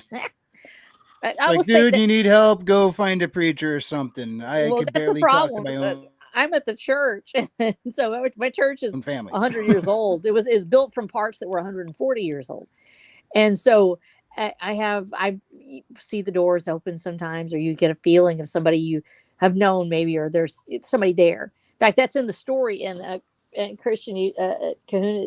It's a real place. It's my church, and it's really there. And no, dude, it's real. I could actually show you photos. And that thing where where Rose hears the piano playing, I've heard it. Where the piano plays, and and it's beautiful, but you're crying in the bathroom and nobody's there. You're just gonna sit there for a little bit, let Miss Bessie finish playing, because she was there 40 years ago. She's still playing the piano. And then there's the parts where you do encounter something evil and you don't know how to describe it. Probably the most terrifying encounter I ever had, as far as a spiritual encounter, was actually with a woman who was battling addiction, and addiction recovery program, and it wasn't the drugs that we're talking, and I don't know how to describe it, but she reached over to grab my hand, and her eyes just became completely black all the way down, and her face was so sad, but her eyes. I told my husband afterwards, and we actually prayed with this woman. I prayed with her as hard as I could. And I told her, and she was like, "Well, I can't do this. I can't do this." And she walked away. And I told my husband, I said, "I've encountered something I've never encountered before, and it's frightening." She wasn't alone. No, she absolutely was not. No. And I was actually afraid to let her go. I was afraid, and she did have a friend that walked up at that point, and I was like, "Do you need help?" And she's like, "No, I'll find something. I'll do something." But she was so deep in that addiction, but to see something that was different than just, hey, I know what meth looks like, when they look in your eyes and it's crazy, or when somebody's so deep into alcoholism that you don't feel like you can ever pull them out. To be begging for somebody just to surface long enough that you can talk to them is a tough place to be. But when we experience the true horror of knowing that it's something more, it's like I talk about the demon that stalks my family called alcoholism. That is always seems to be there, and it regularly steals people I love from me. They die because they can't seem to stop drinking, and we do everything we can, and it's had a profound impact on my life and on my writing. And did that influence the watcher being addicted to this stuff? Yes, absolutely, it did. That's just in my personal experience as someone who loves a person who had been addicted, to watch what they go through, to know that this is that there is a double-pronged act. We have to have the will to want to survive, to try to get rid of the poison that is killing us. But we also have to realize that sometimes it is a fight that is greater than anything we have ever faced, because these terrible things have been with us all along. And so that horror combining with the supernatural, where you realize maybe there is a place where really there is some evil entity that just goes, you know what, I just love destroying this family's life. And you start to get to where you're like praying Jesus. When they go out to a party, you're like, don't do it, just don't tonight, don't let it happen, and dude, it's a tough place to be. And that horror, like I said, that straddles the line between the real world and the spiritual world. When you watch them walk away and you're like, somebody's waiting out there, something somewhere that just loves nothing better than to destroy a life. And you know what, you can also get that experience by RH Snow. What was that, dear? Get too high, smoke a joint, get too high, get paranoid. Do you really? See, with my family, we actually have a big problem with paranoia and weed. And other people can, they can take a hit and nothing seems to really take place for them. We're magical fairies, buddy. I'm telling you right now, it's like kryptonite for us. Weed, drugs. Didn't you say you're like part hobbit or something? I am. I know I am. I'm only 4'11". I've had people say, "Oh, you're one of them," and then that was how hippies would always find me. They would say, "Oh, you're a fairy. You're one of them," and I'd be like, "That's kind of cool, but weird at the same time." And it looks don't like take this Wrangler as an found insult. Do not take this as an insult. But what is the height of a midget supposed to be considered? 4'10". I am exactly 1 inch taller, but that's only because that's my grown height, which means that because I lied for years, I would say 5 feet tall just so I could get into that normative area. Yeah, actually, I'm okay. I'm gonna shrink. I'm 61. They're gonna have me in a booster seat before long. I won't even be able to drive. And so, if I shrink, I'm gonna be in the little people territory. No, we can't. We can get you them little. There's little tiny cars. Yeah, there's that little meep meep. Damn it! You guys realize that means I briefly dated a midget, right? Yeah, dude. No, hey, midgets are awesome. You can. I can say that from a place of love. I love being a midget. I get my whole family because we're all shorties. I know there's supposed to be an actual medical difference between a midget and a dwarf. Yes, absolutely. Oh yeah, there's a huge difference. Yeah. Larry the Cable Guy said it best though. He said he was dating a midget. He was nuts over her. Oh. Wow, dude. Wow, really? Holy crud, y'all. Come on now. So Wrangler, looks like you found that little horror story by Mr. Andrew Campbell. I did. Oh, yeah. Let's look at this. Do we want to read it? Yes. Do it. Do you want me to read it? Yeah, you got to do it as Trump. Yeah. You got to do it as Trump. Yeah. Well, first off, before we do that, let's make sure that is okay with Mr. Campbell. Oh, yeah. Who needs AI? Who needs AI when you got the weekly language? We'll read like the first 4 paragraphs. Okay, yeah. Dude, that'd be awesome. It started a few weeks ago. No. Yeah. Tim Allen says you can get the cheap Chinese car that you can get shipped to you in a crate for like $2,000. Really? Yeah, Japanese too. Yeah. Wow, I want this. Actually, and Andrew Campbell says, "Yeah, go for it." Yeah. Hell yeah. Yay, Andrew. It started a few weeks ago. Subtle at first, a curious tapping on my bedroom window. I tried ignoring it, thinking it was just about kids playing tricks, but as the nights passed, the unsettling noise persisted, like tiny nails scratching away on a coffin lid. Randomly, at odd hours of the night, constantly interrupting my sleep, tremendous darkness, and shadows stretched out from the setting sun. I began to dread the oncoming night. Restless, I lay in bed, staring at the ceiling, waiting for the tapping to start again. The sound moved to the kitchen window, echoing throughout the empty house. I rushed out to investigate. Believe me. But as I turned on the floodlights, the sound ceased. Whatever made the noise was gone. During the day, work was my only normality. Yet, even while I was cleaning my work tools in the cellar, I could hear it. Big, beautiful. Anyway, sorry. I gotta read this normal. All right. Then it would be night. It escalated. The cellar stairs groaned as I slowly ascended. My blood froze. The tapping started coming off from multiple directions. Living room, kitchen, bedroom. Slowly building to a crescendo. Lights drove the sound off, yet revealed no clues. The police were useless, casting a lazy eye over the grounds. Local kids. Oh my God, hold up. You've been suddenly infected with a case of Sean Connery. Huh, maybe. My secluded little home in the bush had started to become a prison at night. What did that make me? Warden or criminal? An afternoon summer storm brewed on the horizon. I clung to the hope that the harsh elements would ward them off. I'm transforming here. I'm not sure what's happening. Oh no, it wore off. Is this Sean Connery briefly wore off? An afternoon summer storm brewed on the horizon. Even if it was just for one night and slumped against the wall, half conscious and numb. A sudden twist of the doorknob jolted me awake. A flash of lightning revealed my fatal mistake. Oh my gosh. Beautiful, tremendous man. Look at that beautiful hair. It's real. You guys can pull it if you like. I don't use the teleprompter. In fact, I'm going to take this apart. Oh, bro, it's good. The knob stopped turning, pressing my face against the glass. I scanned outside. Condensation from all my ragged breasts blurring the view. All right, how about some Gilbert Gottfried? Yes, yes, please. Was that something on the edge of the tree line? Bursts of lightning acted as my spotlight. Just parody. Oh, that's a hard word. Is this happening now, or am I reliving a memory? I can't tell anymore.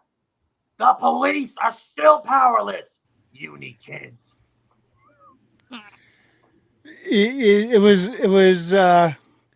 was less Gilbert Godfrey and more that electric guy from DuckTales. Oh yeah. Oh. I haven't seen that in a long time. Haven't seen anyone. It's probably them. Sleep is a fleeting memory. The face in the mirror, once proud, is now gaunt and pallid. Bags under dark eyes betray a heavy burden. Every night, my doors are pounded, like waves breaking upon a break wall. Latches and hinges strain against the tide. All the while, the tapping persists, an incessant prodding, desperate to breach That the word barrier really fucked between you up. inside and outside. My work is getting sloppy. People are starting to take notice. Little details slip by. Things that were once second nature a few months ago are hidden from my bloodshot eyes. Headaches cloud my judgment. They've taken to flinging themselves at my walls now. There is no respite. Is that Rupin I hear? Thick curtains do well to remember me during the day. Tapping out a constant presence in my mind. This dream house in the bush was all I ever wanted. A little cottage built on the foundation of my hard work. Not anymore. A sudden rapping sound jolts me out of my daze, hombre. Slinking over the window, relief washes over me as I peel the curtain back slightly. It's a daytime. Sound knuckle like you're stomp on trying to my do like a door really with bad more Italian. intent, forcing my body to cower in response. But that only comes at night. Opening the curtains reveals two people. Those people. Just ordinary people. My heart rate slows. Then the glint of their badges catches my eye. Detectives from the city. Anyway, I jump out the window. I can't let them in. They'll find those kids' bodies in the cellar. All right, last 3 lines got to do good. Oh my gosh. All The of my sirens are hard work really helping. gone. If I let them in, maybe those restless souls will leave, and I can finally find He's sleep. getting raided by the cops right now. Somebody's getting swatted. Yeah, that's not me. Who is that? What was that last voice you did? Oh, just a voice. I didn't have a picture in mind. That was close to sounding like Kevin Conroy, dude. Yeah. Oh yeah. Who's getting swatted? Oh no! It's the All story. They're all my coming hard for work us. gone. But if I let Are they them coming in, for Kikomon? maybe those restless souls will leave, and I can finally sleep. All right, In back the us dark out so we night. can figure out who the fuck is the cop called on him. That was me. Sorry. It was you. Are they arresting you for What'd you do, for crimes Kikomon? against the soy community? Illegal soy sauce smuggling, man. Oh no! Come on, Andrew, dude. that's smart. That's so smart, dude. It's 666 words. That is Anyway, awesome.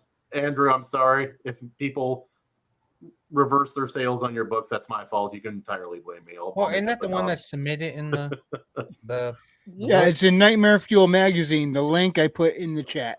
Amazing. That was a really good story, Andrew. Like, despite me kind of I wasn't trying to make fun of it. I was just trying to make it fun. But no, that was a really cool story, dude. It really breaks down like that paranoia kind of feeling of like What's that Lisa's opinion persistent on it? kind of torments that some people go through. I It's a love the horrible fact feeling. I love Oh the no, fact that what's it was Lisa real. or Bessie or whatever the fuck you called it? What? Was it Leslie? Are you talking about Leslie? What are you Yeah, talking about? Leslie. What's Leslie's opinion? Oh, it was terrifying. I couldn't do it. I'd be out of that house like, you never see me again. Again, I placed the link to his art to his publishing there on Nightmare Fuel magazine right there. In the link. I love the fact that that the paranoia was actually real. So many times we have these stories and it's like, oh, it's not real. It's not real. You know, you're just imagining or something like that. And instead, or even worse, they'll be like, they felt paranoid and it wouldn't stop. I'm like, that's not a good depiction of paranoia. You're just telling me that someone feels something. Yeah. It's like he felt anger, incredible anger. That's it. Right. Yes, Oh, I feel paranoid, so I smoke weed to calm down. It starts to set in, the paranoia goes away, and then it fully sets in and brings on paranoia. There Yep, that's exactly We're right. in a cycle. And then Wait, you what eat was this that? funny mushroom and it becomes real. When the mushrooms get real. Yeah, my sister. Oh wait, I can't out her like that. Never mind. Frequency that known behind your book is real. Don't look behind you. Okay. So I got something. So recently I went to my local nerd store, which I've talked about a couple times, and I decided I was going to get a couple Christmas gifts for my boys. But then I found something just for me. Woo! You said Oh fuck my them kids. goodness. This was an acrylic done by a local artist, and it's signed here by the voice actor of the American dub of One Punch Man. Oh, that's Melissa cool. Saitama. That is Dude, so cool. I'm so freaking excited. I love how this thing looks. And the Man, way it's way bigger than I thought. Oh, I know. You're not the first person to say that. No. Oh dear. But yeah, no, this she thing is said. great. And because it's acrylic, I can put backlighting behind it and emphasize whichever part of the picture I want to be Oh, emphasized. Oh, that's awesome. Christian, So it's going to be fun. I don't want to jinx you, but if you so happen to fall over while you're putting it up,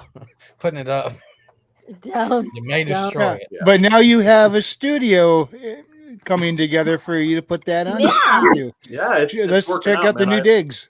Yeah, That it's is so mostly just met. Yeah, this is what it looks like when you're not looking. But like, here's the trim for the window that is not trimmed out, and Hey, frequency, while you're at it, why don't you show that Skateboards in roof? the garage. Yeah, why don't you show That's your true, that's ceiling true. that you had to fix? Oh yeah. Oh, let me see. Oh wait, one last thing too. So they have I'll these be right dollar comic bins at the comic store, the nerd store where I grabbed that, and I Uh-huh. told each of my boys they could grab one comic of their choice, and it Ooh. is perfectly illustrative of their personalities. So with my youngest, very calm spirit, very very much more aligned with me in certain never mind, in certain ways anyway. He grabbed this little guy, Action Comics, Superman and Hawkman, very old style. Nice. Kind of 80s and Nice. heroic, great art style. I love this art style. I miss it actually. And he grabbed this, very heroic, very good.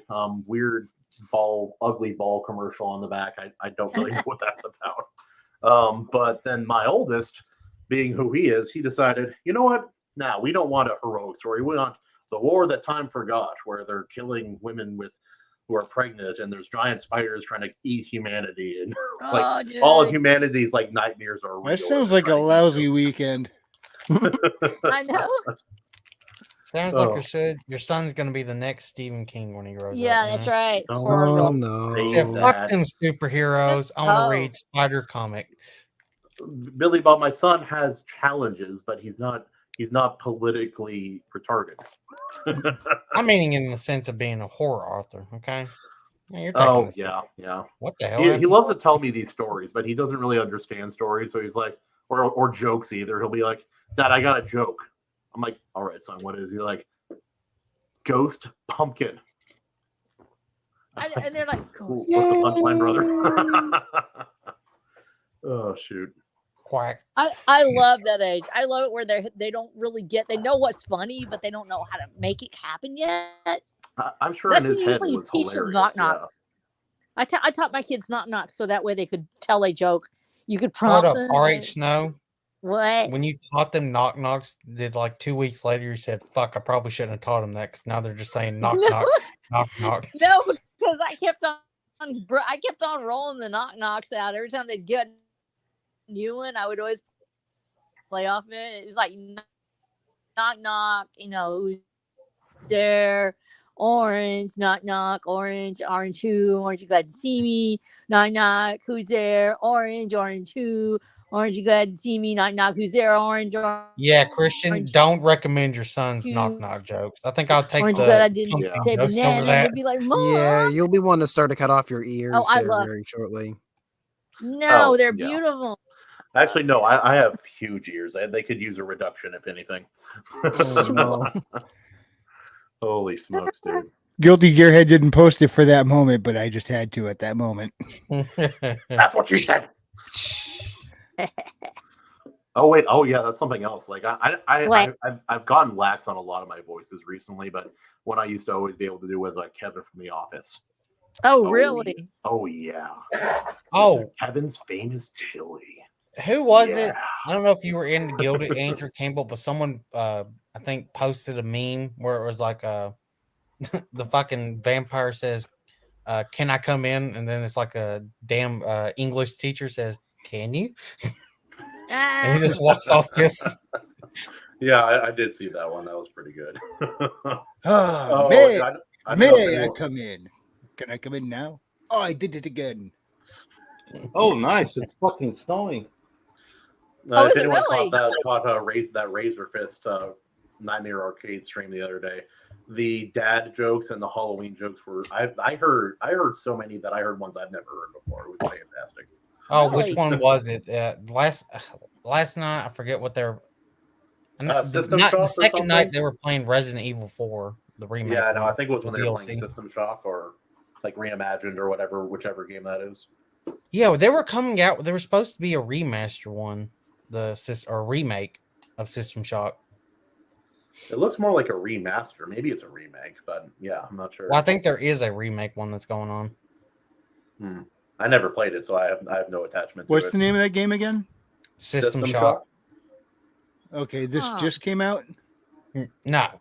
It's an old. Because I was speaking with my son via text yesterday, and he said something about the new Shock game. They're not doing Bioshock again, are they? You might be talking about I know there was a remake one in production, but there's also upscaled remastered ones or with modding and shit. So that's probably what he was playing. Because he said it was Most really likely, good, yeah. except his computer was having trouble keeping up with it. Am I the only one who's like, why does everyone want to play these games on like their maximum setting? Like honestly, like at some point, it's more detail than my human eye even cares to keep track of. Because it's I'd rather pretty. That's fucking why. When I went to the arcade and I saw computer, man. When I went to the arcade and I saw Super Street Fighter 2 and Super Street Fighter 2 Turbo side by side, everybody kept going to the Turbo game. Playing last night, or was it the basically modded remastered one? I think it was like the modded remaster one he was playing. But yeah, what about you guys? I know Snow, you game quite a bit, or you used to. Billy Bob, you do. I did until my PS3 died. Oh no! Do you not game on a computer? I do. It's just okay. So I'm running Linux, and now I swore this is me trying to do what I really want George R.R. Martin to do, which is I'm not going to game until I finish this series. I've played. Are you wanting George to die with never playing a video game? Really, RH Snow? Really? No, I want him to get busy. When he doesn't finish the series, other people will not pick up my books until I finish the series. So I got okay. I'm gonna push back on people.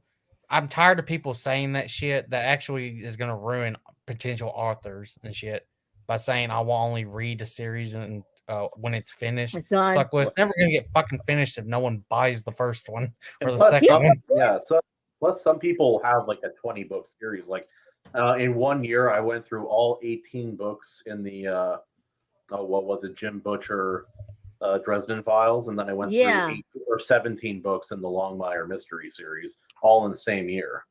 And and that's what we're the 20-book series that would never work. I'm not going to wait till it's all out. Yeah, well, there wouldn't be 20 I'm books trying in to it. hurry with mine. I have 3.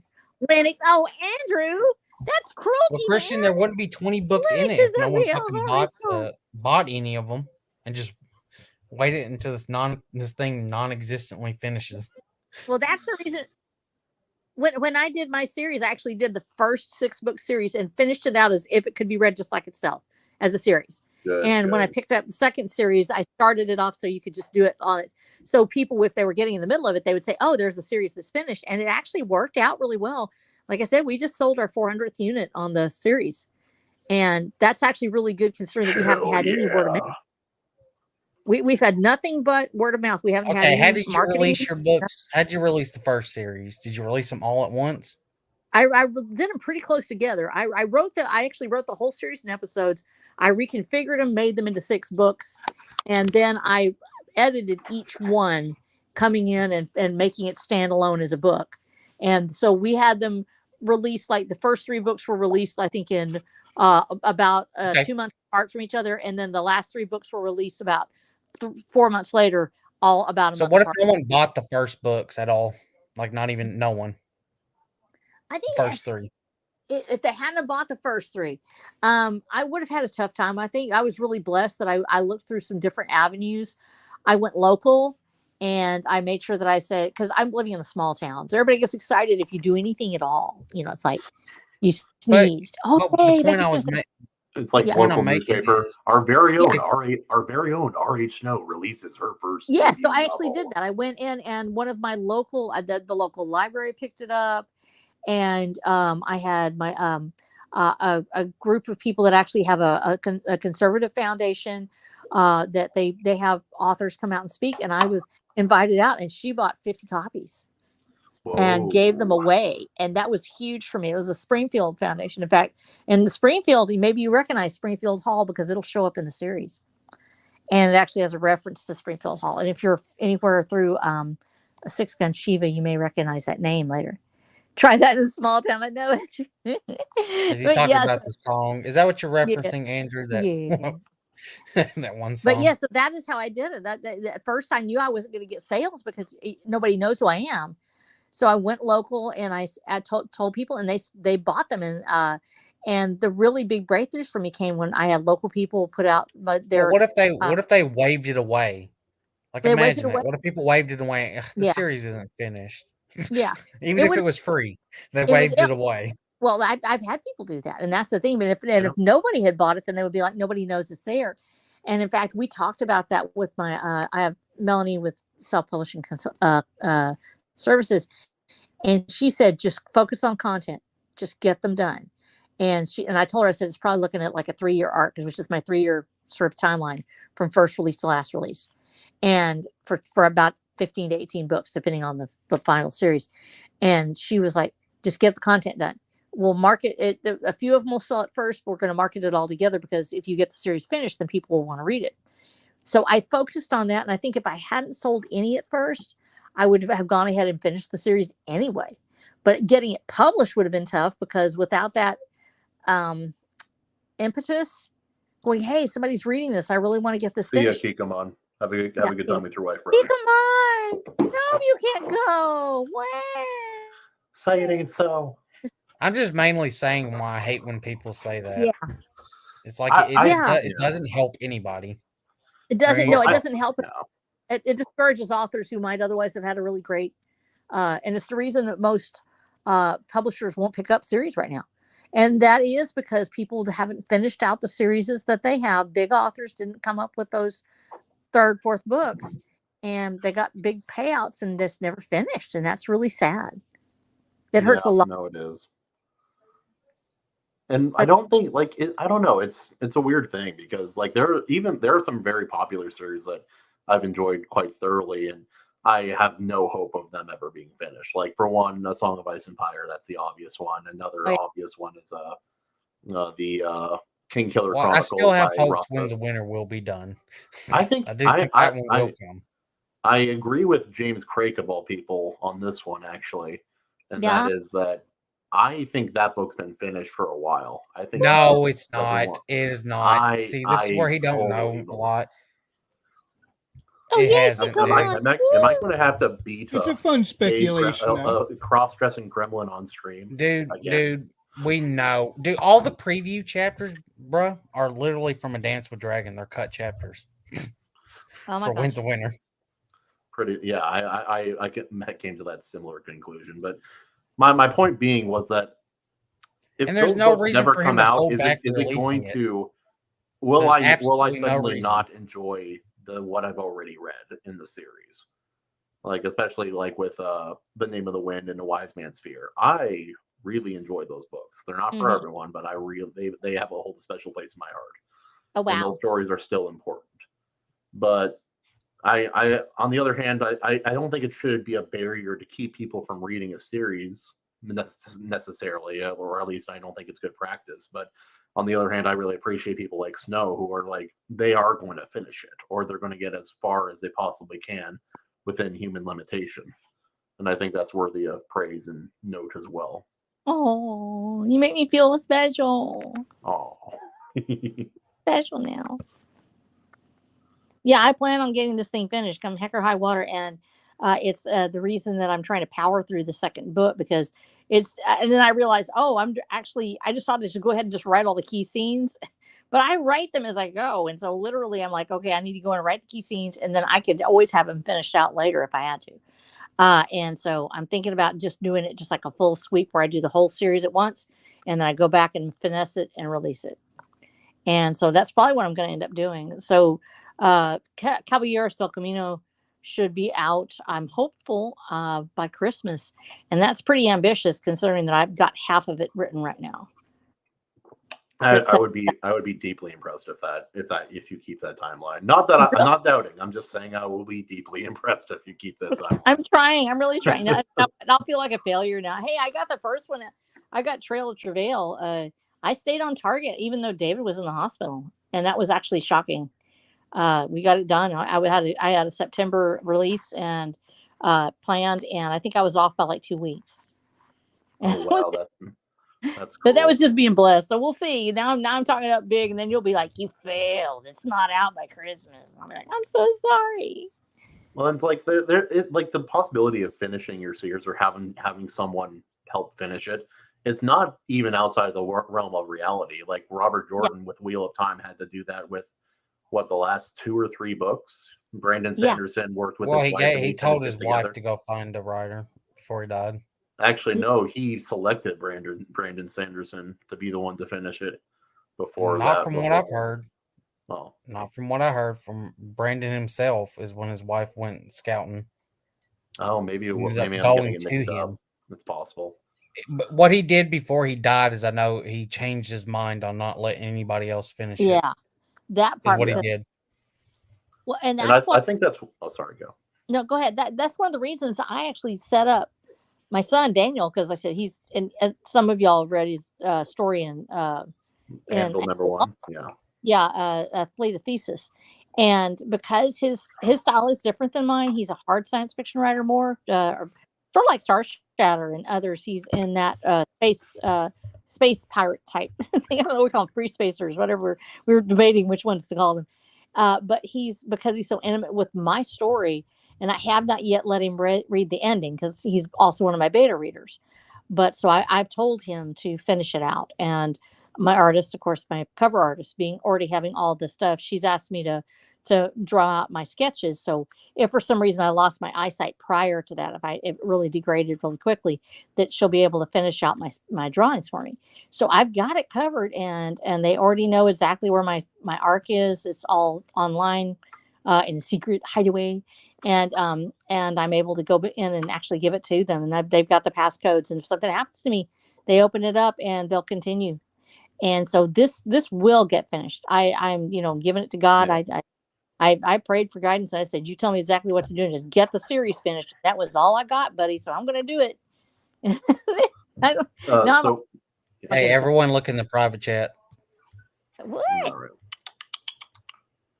What? Where the devil is it? Okay, fine. Oh, okay. Andrew Campbell, Stephen Erickson, isn't that the writer of Malazan, or am I getting that mixed up? Billy Bob, when you said the private chat, did you mean the gilded? No. The one I was trying to let them know. Oh, we're fixing to get kicked out of your house. You're gonna make us leave. He's gonna pull the whole Clint Eastwood thing on us. Get off my lawn. Run away. I love that. I need to watch that movie again. That's a fantastic movie. Like the rest of his movies. Oh yeah, I love Clint Eastwood. He's my favorite. Yeah, no, fantastic.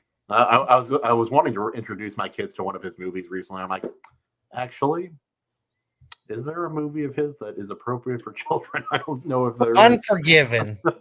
Yeah, that's perfect. Great for kids. That's great for kids. I would say for actually, if you wasn't he in Rawhide? Sorry, what? Wasn't he Rawhide? In the series? I'm not sure what that is. The was that the Outlaw one with the Josie monkeys or Wales. something else? Oh yeah, another great kid movie. Yeah. Yeah, no, I would say actually go to Rawhide, and Clint Eastwood is very young. Clint Eastwood in it, and if you go online, if you want to show them if they're like younger, because at that time, TV was made for everybody, and as a result, if you Clint Eastwood and put in the word Rawhide, don't put I'm in the word blanking on the gorilla. movie name, but what was the one where he's the preacher ghost? Oh, the preacher. You're talking about the not the Quick and the Dead. You're talking about Pale Pale Rider. Rider. Good, the bad, Pale and the Rider. No, Pale Rider. Pale Rider's where he's like the kind of ghostly, entity priest. The only major Western to come out in the 80s from America. And it was a great movie too. Oh, I like Hang 'em it. high. Not for everyone. Okay, so Clint Eastwood from 1959 to 1965 does a series. It's a Western, so it's really wholesome. It's just Clint Eastwood in it, and he is totally Clint Eastwood, and he is such a baby. He is so freaking young. But it's a Western, so if you want Clint Eastwood in a Western, go look at Rawhide. And that's something that children can watch. Straight up clean, fun. And No, that was a series, not a movie, right? it was a series. So that way you can also watch kids in a chunk. That's a little Christian, make them My watch dad Hang used 'em to go High. around singing the theme song to that. Yeah, rolling, Rawhide. Well, it's been tough, man, trying to find stuff that is okay for my kids. Rolling Ride. Even I was letting him watch a show I watched when I was growing up, or when I was younger anyway. That was Ben 10. back when that show first came on, and it's mostly okay. I think my youngest gets a little spooked by some of the scarier episodes, so I have to watch Okay, that. this doesn't have Clint Eastwood in it, but Deadwood.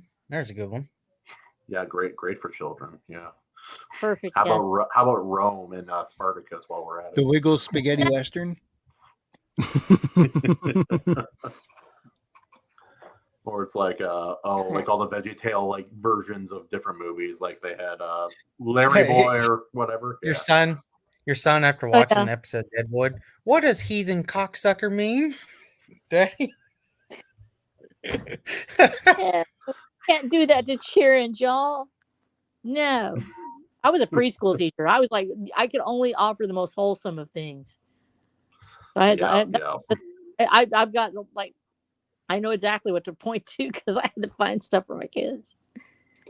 Oh yeah, no, and like it was weird growing up too because I was very I was in a homeschool community and very conservative, very Christian, and it's how I feel now too. But it was even bad, like not as bad as the '80s, but even back then when I was growing up, like late '90s, early 2000s, there was still a lot of the parents who were a little too protective. Like at one point, the woman who I ended up marrying, her parents let us stop, or were considering not letting them watch VeggieTales because Bob had a bad attitude. What?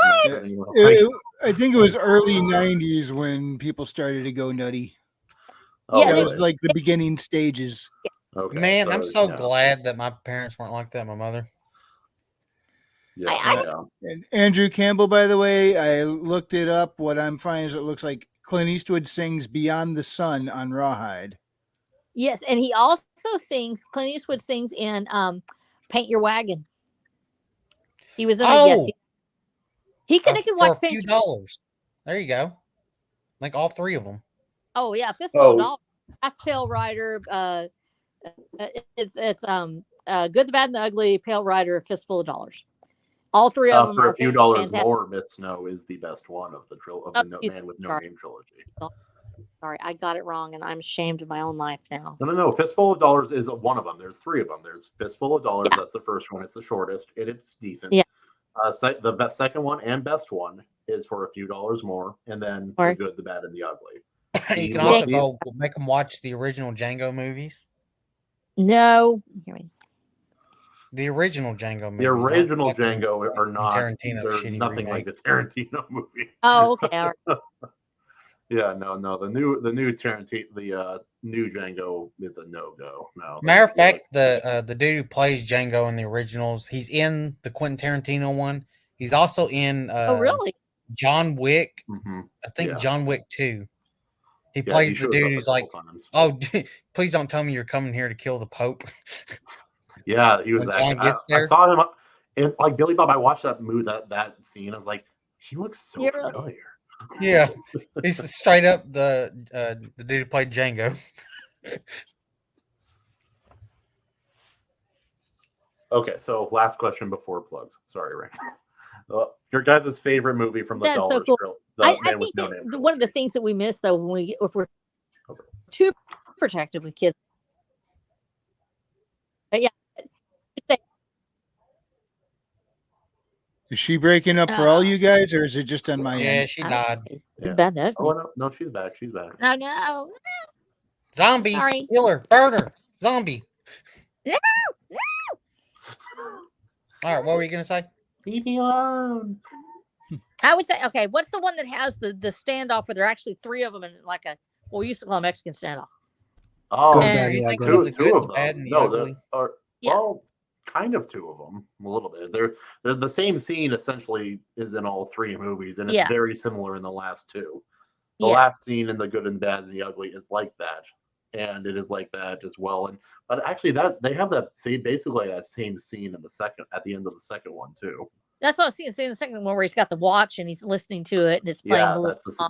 That's for a few dollars more. That's the better. Yeah, I think that's probably my favorite one just because of that scene, because it's so tense, the way it's set up, the cinematography on it, everything about it. And Marconi's going with Pale Rider. No, go Pale Rider. Okay. That's not even in the same category, Billy Bob. Anyway, Pale Rider's great. No, it is. It's not a part of the Dollars trilogy. Well, no, but I didn't think we were debating the Best Dollars name trilogy. with I no thought we were name. just talking about the Eastwood stuff. We were, but the question was, which of the Dollars trilogy is your favorite? That's not what you asked. Yeah, it was. I said, which of the No. Dollars trilogy or Man with No Name trilogy is your favorite? He did ask that. He did immediately ask that.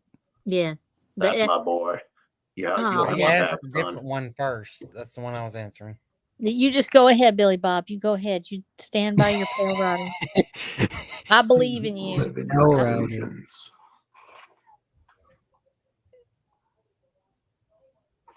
Anyway, sorry. All right, so we plug in there for Wrangler. I think it's a good time to plug. Yeah, my people are Sounds like a starving. good idea to me. Readout said his favorite is Hunger Games something snakes. You know. What? I named the silly little clip that, snake. by the way, from last week's show. Silly little Good. snake. He says it's a series with no name because after that, no one wants to remember. You heard a man of no name. We got the series with no name. Yay. No. Oh yeah, Snow, you missed that discussion. We were talking about how terrible that poster for that movie was. Oh, I'm All right, so I got a question for you. What? Have you read Hunger Games? Who, me? Yeah.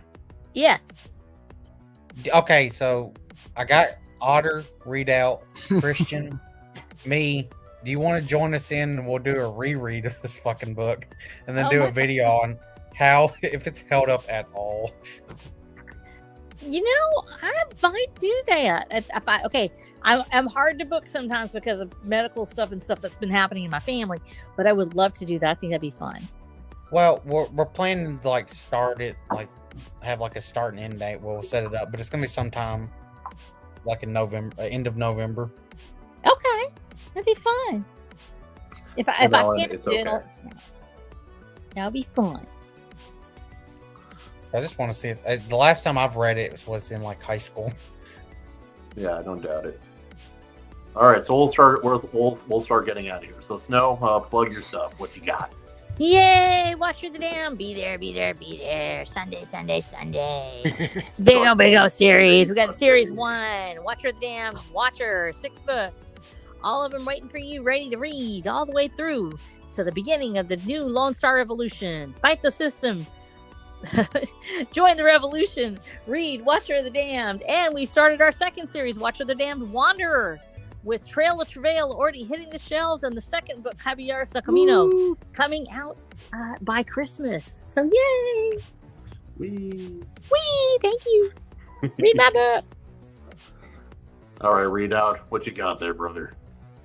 Well, yesterday I did my first Rumble exclusive stream. I don't know if I'm going to keep doing Rumble exclusives, but if you want to tune in and listen to me ramble about North Korean museums, Yay! be sure to go to my Rumble page, and Wrangler, I dropped the link in the private chat on StreamYards if you want to post that up there for everybody to see.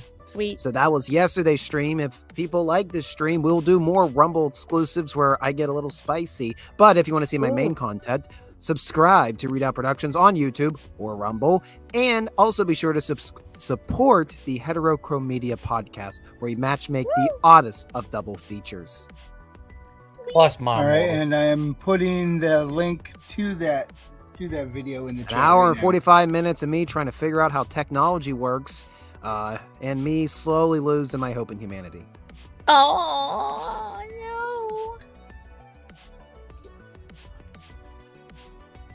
no! Kahuna. All right, so it's been a little quiet on the channel here recently, but I'll show my YouTube channel, The Ultimate Kahuna. Woo! Make skits, fun videos, soon to be author interviews and other people interviews, and trying to figure out this whole streaming thing here too. So that's something to look forward to. Alas, hoping to get to 500 before the end of the year. That's my goal. Spoiler alert, Kahuna. Woo! None of us Awesome. ever figure out how to stream properly. We never figure it out. Yeah, we've been doing this for almost a year now. We still don't know what the hell we're doing. Dude. You are less confused than me, but you know, we'll figure it out. Oh, and by the way, Kahuna, your channel link is in the description below. Oh, sweet. That's cool, man. I appreciate that.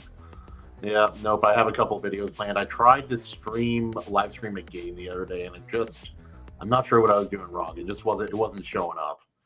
Oh And then- man. yeah, no, I was able to record myself playing the game, like using the StreamYard like application, but it couldn't live stream it. I'm not sure. Something got disconnected in between. I'm not sure. Oh yeah, Oh, all right. So I sent you a private message. Ooh, Before. I better check and see. All right. And now Hey, Tim Allen Wrangler. says, "Don't cross the streams." Bitch, No, you ain't no. skipping over me. Christian. Haven't heard that since the Fuck Boy you. Scouts. All right.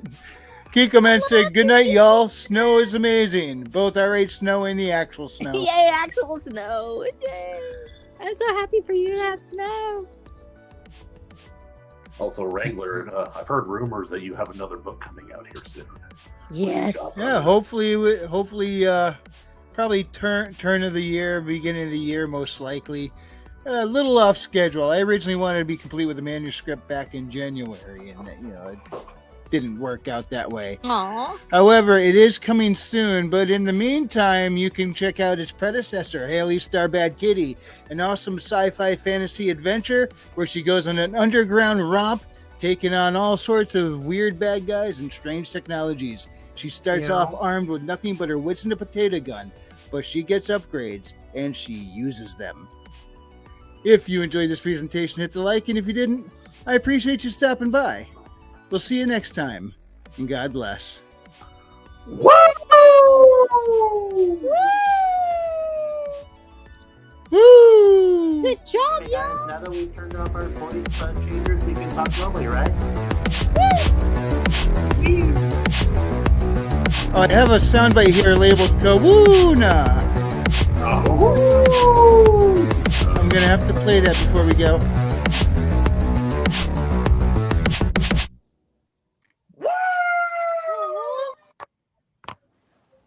You like that one, or do we need to get one where you got the last of that? Ooh, still there. I think I need to record a special woo. You guys don't understand. I've been holding back on most of my woos. I'm so proud of you. Have a good night, everybody. Hell, Peace good out.